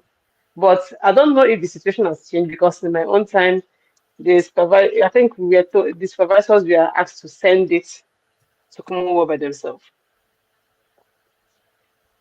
Yeah. So what if you don't get the letter from supervisor before October 15? So this is the thing where I don't know why you won't get it. If someone wants to really supervise you and they know that you have a deadline, they should be able to give you the letter. Maybe you send them an email once and they forgot. It's your duty to keep reminding them. Even if it's me sending a email every day until 15th, you need to let them get it because when they tell you yes, then if they not get your letter on time, you might have forgotten or they are busy. you need to keep reminding them that the deadline is this. Like, that's what I did, and I got my. So I think you need to do more of trying to chase them to give it to you than saying what if. I'm not saying that it must always work, but at least this is what you could do. So it's what I can say. Yeah. Okay, I think I agree. I think I agree with that because it's a deadline. It's your deadline. It's not your. The deadline is for you. It's not for the supervisor. The supervisor may not even be aware that October 15th is the deadline. So you need to make them know that you need this letter to get this scholarship to come and start the PhD. Supervisor has agreed to supervise you. I think he's willing and happy to have you to come over and start. So he should be able to support you to get everything necessary to start. Yeah, and I love what you said. It's your letter. You need it. Your deadline. At times, this supervisor, because they have other students and they are not Commonwealth, they don't know much about Commonwealth. At times, they don't even know how to draft the letter. So all these things make them stall. It's your duty to give them a draft. Then they adapt it. It makes work easy for them. So that's the thing. So look for a draft of the what a sport letter look like and send them. They adapt it and send it to you quickly. But if you just leave everything on them, they have other things. So starting about you, it takes the time, if that makes sense. So do the work for them, make it easy. Okay, thank you. Moving on. Let's see. Keep up with step. I have no idea what I'm doing in this application form. Please, I need assistance. Okay. There's a link to previous webinars on the comment section, so you can make use of that. If you have specific questions about something that is confusing you on the form, you can ask that and we can try to tackle it. But if it's about the general application, you can refer back to our previous webinars where we talked about, we've done about at least two webinars. The first one, we talked about the whole application process. The second one, we talked about the essays in detail. And today, if you go back to the beginning of this video today, we've talked a lot about different things that people asked on different questions. So you might want to refer back to all these sessions and your questions might be answered. Let's see. Can I see any more questions? I don't think I can see any more questions on this Okay, comment so let me section. just add something to the person that said they were confused. So, like you mentioned, the previous webinars are like well structured and well planned, and there's the particular webinar that is for the essays. There's probably also the other ones that explain what Commonwealth and different processes are all about. So last year when I applied, like I'm a strong beneficiary of this platform because I attended one of the webinars. Achievement. Achievement. So the one that they explained the essays, that was my first time applying for Commonwealth. I followed the process, used it to develop my essays. When I was done, I sent to Buchi to review. He made a few corrections. We did it, and I am here today. So this process is Okay to you, Buchi. so like I can say that I'm a beneficiary of these webinars, right? And the webinars actually fully packed. They are well explanatory. Like if you just go through 1, 2, and 3, you have so much information that you need to win the scholarship. So just take your time, go and download the webinar or the essays and all. Watch it. If you need to watch it again, and you will not be confused. So, pardon me, I need to say something. Two things. Number one, now Anastacia is not applying, but she actually know that we've done three webinars. The one that explained the whole process, one that explained the essay, and this final one now. If she who is not an applicant can know this, you as an applicant should know it better. You should be the one following it. So please, like you said, watch it, explore the channels. There are many webinars. By the time you watch 2 or 3, you will get used to it. Now, the second thing I want to say is I'm a bit embarrassed because Anastacia is there with her mentor, Buchi, and she can probably say Buchi mentored her. But I remember in my own case, me and Buchi was there. I didn't have Buchi time. So I apologize. I feel bad. But I'm happy that you are better than me. So thank you. So So yeah. on that note, I also like to add, they must not review your essays for you to Thank you. Tell win them now. scholarship. If Make me feel you better. listen to this webinar, you don't need anybody to review your essay. Yeah. You just need to follow. The only thing I used was Grammarly to check grammar. I'll be honest. But I watched webinar, and the webinars I watched were not as detailed as these ones we're doing now. Exactly. That So is what I very just need true. to say Okay, that. but let me say something. You actually you use grammar, right? Right. The funny thing is, I did my essay, I reviewed my essay, I did everything by myself. So the only thing I think I remember was, I think a senior colleague of, not really a senior colleague, but a colleague of mine who um, is an alumnus rather. I just said, can I have an idea or an application which you used? It was quite different from what we were doing at that time because theirs were like years back. But then, with the little knowledge, I just tried to put up an application. And then, though this one will be very important to PhD aspirants here, but then, as we don't have much time, if you want to make a PhD application and you want to make it for next year, I'll advise begin early to set your university and find supervisor. Like Ejiro said, that someone was told to find admission after person was awarded. So if at the end of the day the person didn't find any, because most Yeah. supervisors are usually fully booked, maybe the lab is full and they don't Yeah. have space for you, many reasons can come up. So I would advise if you know you want to apply for PhD, though this may not be helpful now because it's just 1 week to the deadline. So, but I'm just saying it for record purposes. It's better you start early enough to start to search for supervisor because it can be daunting and it can take you a while. That is my own advice for those that want to apply for PhD in future. Yeah. Thank you. It's good. Yeah. Thank you.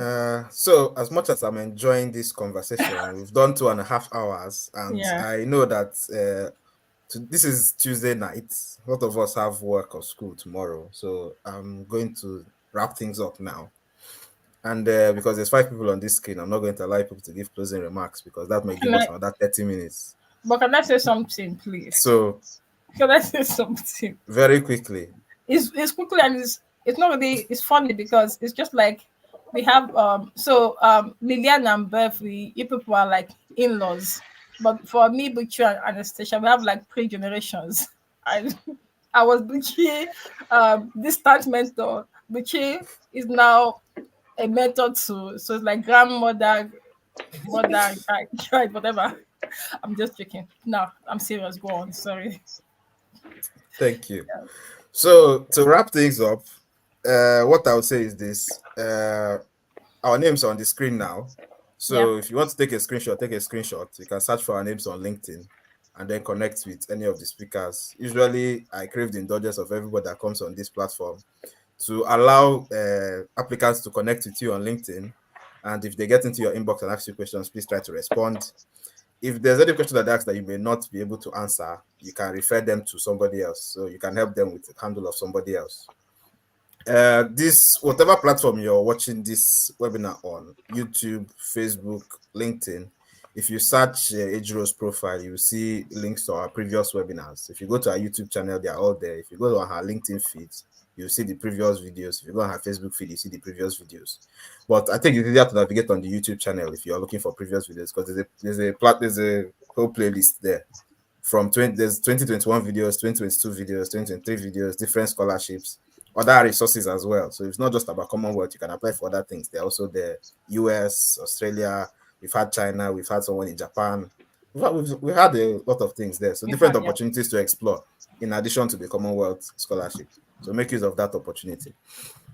I want to thank all our speakers for being here. I want to thank Lilian for being with us from the journey back home from the lab all the way she got to. That's why she's been on and off camera. I'm sure that sometimes she's going off camera because she's taking care of family and the kids and all that. Yeah. So You are very please, correct. I had to switch off my camera. I'm running family activity and also attending the webinar. yeah. Thank So you. Thank you for understanding, please. yeah. Yeah, So we appreciate we really appreciate you taking the time. 2.5 hours of a mother's time is not an easy thing at it's a this hour of lot. the night. Beverly, we thank you for connecting, even when network was trying to throw you out and bring you back. You finally came back and joined us, so you are very welcome. Ejiro, you too. You were on your way home when we started, and eventually you were able to join us. So thank you And for I'm being here. hungry, but thank you. Yeah, no problem. I'll allow you to eat very soon. You can turn off camera and be eating. Maybe that's what Lilian is I'm also I'm doing. I'm, I'm eating now, so I can start eating soon. Anna, thank you. I think this is your first webinar. You Yeah. you you started your studies, I think, last month. So I want to say Yeah. good congratulations to you. Are you serious? Yeah. Yeah, she's just started at the Impressive. University of Liverpool, so she's Thank the you. That's freshest scholar in the amazing. house. So I want to say Whoa. Come on. big congratulations. Thank you for following through the process. And also thank you for walking through the advice. When you contacted me, I said a lot of things and you are following up. I know people that when they contact me and I tell them what to do and they don't follow up, but a lot of people that follow up, they usually get to the destination they want to get to. So thank you for following up and congratulations. Thank you. I won't start discussing our backstory on this platform, but we knew each other even before this Commonwealth application process because Yeah. we're all civil engineers, we're all colleagues back in the day. What about thanks to Buchi for hosting us and not complaining? So thank you to Buchi. Yeah, so thank you for thanking me. So I will just round up by saying I wish all our applicants success in the application. Like I Yeah. said at the beginning, there's no pressure. Don't feel like you have to do everything in one night. You have about 6 days left. Try as much as possible to make good use of those 6 days. Have a plan, follow it through, follow all the advice we've been giving you. Uh, I would say that if you take 2 hours to think and 30 minutes to walk, you will be able to get more out of it than spending 2 hours walking without direction. So if you take your other 2 hours to go through this webinar again to get what you want, or to go through other webinars to get the information that you need to make the 30 minutes that you sit down to work on the application very, very effective. So try to think about that and try to make use of that opportunity. Last thing I'm going to say is please don't wait for 3:55 p.m. on 15th October to say you want to submit. Please don't do that Yeah. because first of all, if you're in a least developing country that has network issues, internet connectivity issues, when you press submit, it might load for 30 seconds, for 1 minute, for 2.5 minutes before it connects to the server on the UK side. And by that time, the server may have done the hard cutoff of the time because there's a countdown on the server side. So that application form you're seeing will disappear once 3:59. Once it crosses 3:59:59, the application form will just disappear. It has been coded that way. So please, if you can submit few hours or a day before, try to aim for something like that. Put something inside the portal. Then you can go back and edit later because it's editable. But just make sure. And if you've not gone to start filling the form out, so you don't understand how the form interface looks like, you've been working on essays in Word documents, please go and open an application profile on the form and navigate your way through so that you can understand the way the process works. So that closer to the date, you won't have pressure and anxiety moving through the profile and make mistakes when you're uploading your application. So that's the final words. And I've said this on behalf of myself and on behalf of everyone you see on the screen. So someone said our names are not bold enough. I don't know if that is going to be an internet connectivity issue, but Adrian, do you want to type our names to the comment I'm section? already doing that. So just give me a minute. Just stall. Okay, I'm already doing that. Yeah. so install. Okay, so anyway, let me not blab. The whole point is this: the application. If you've been following this series, or if this is your first time on this webinar, please try as much as possible to connect with the information that has been given. I thank God that Anna is here as a testimonial, so it's good to always have testimonials. And I know a few other Yeah. people that have also gotten value out of this thing. Like I said, I myself am a beneficiary of these webinars, but it was not as robust as this. I think I just had one or two, and then I was good to go with all the other reading that I did. I read the website from top to bottom, which is why I'm here telling you things that are on the website, because I read that website from top to bottom to make sure that no secrets that Commonwealth wanted to leave of how to win the application. I made sure I found anywhere that they put any secret of how to get the scholarship. I went to go and find it to make sure that if it's on the website, if there's a tip that they put on the website to say this is how to make a successful application, I read it. Sometimes they even do information sessions and put in the FAQs. If you go to the FAQs on that Commonwealth website, there's some subtle tips that are there. If you can read between the lines, you'll figure out exactly what they are saying there. So the whole point is this: read and read, read and read, and read again. Because you're applying for a scholarship to come and read. So you better start reading now. No, Anna is nodding her head. She'll soon start reading and reading. In a few months' time now, she'll send me a message. But this reading is too much. That's the way it is. Bev will smile because she understands what I mean. She was You will read finished and you now. will write, and you will read and you will write. When they give you 2,000 words essay to write, you remember, oh, I wrote Commonwealth 300 words, I was struggling. I wrote 250 words, I was struggling. It's still part of the preparation process. You will write and write. And for those doing PhD, they know that you will write and write and write and write and Don't write we and go write there? and write. So let me stop here. Let me stop here for now. It's been a wonderful discussion, and I hope everyone is has gotten value out of this discussion. If we are not able to answer your questions very well, please, like I said, try to reach out to us individually. We'll try as much as possible over the next few days to be available to help out with your queries. But just be mindful that everyone is busy.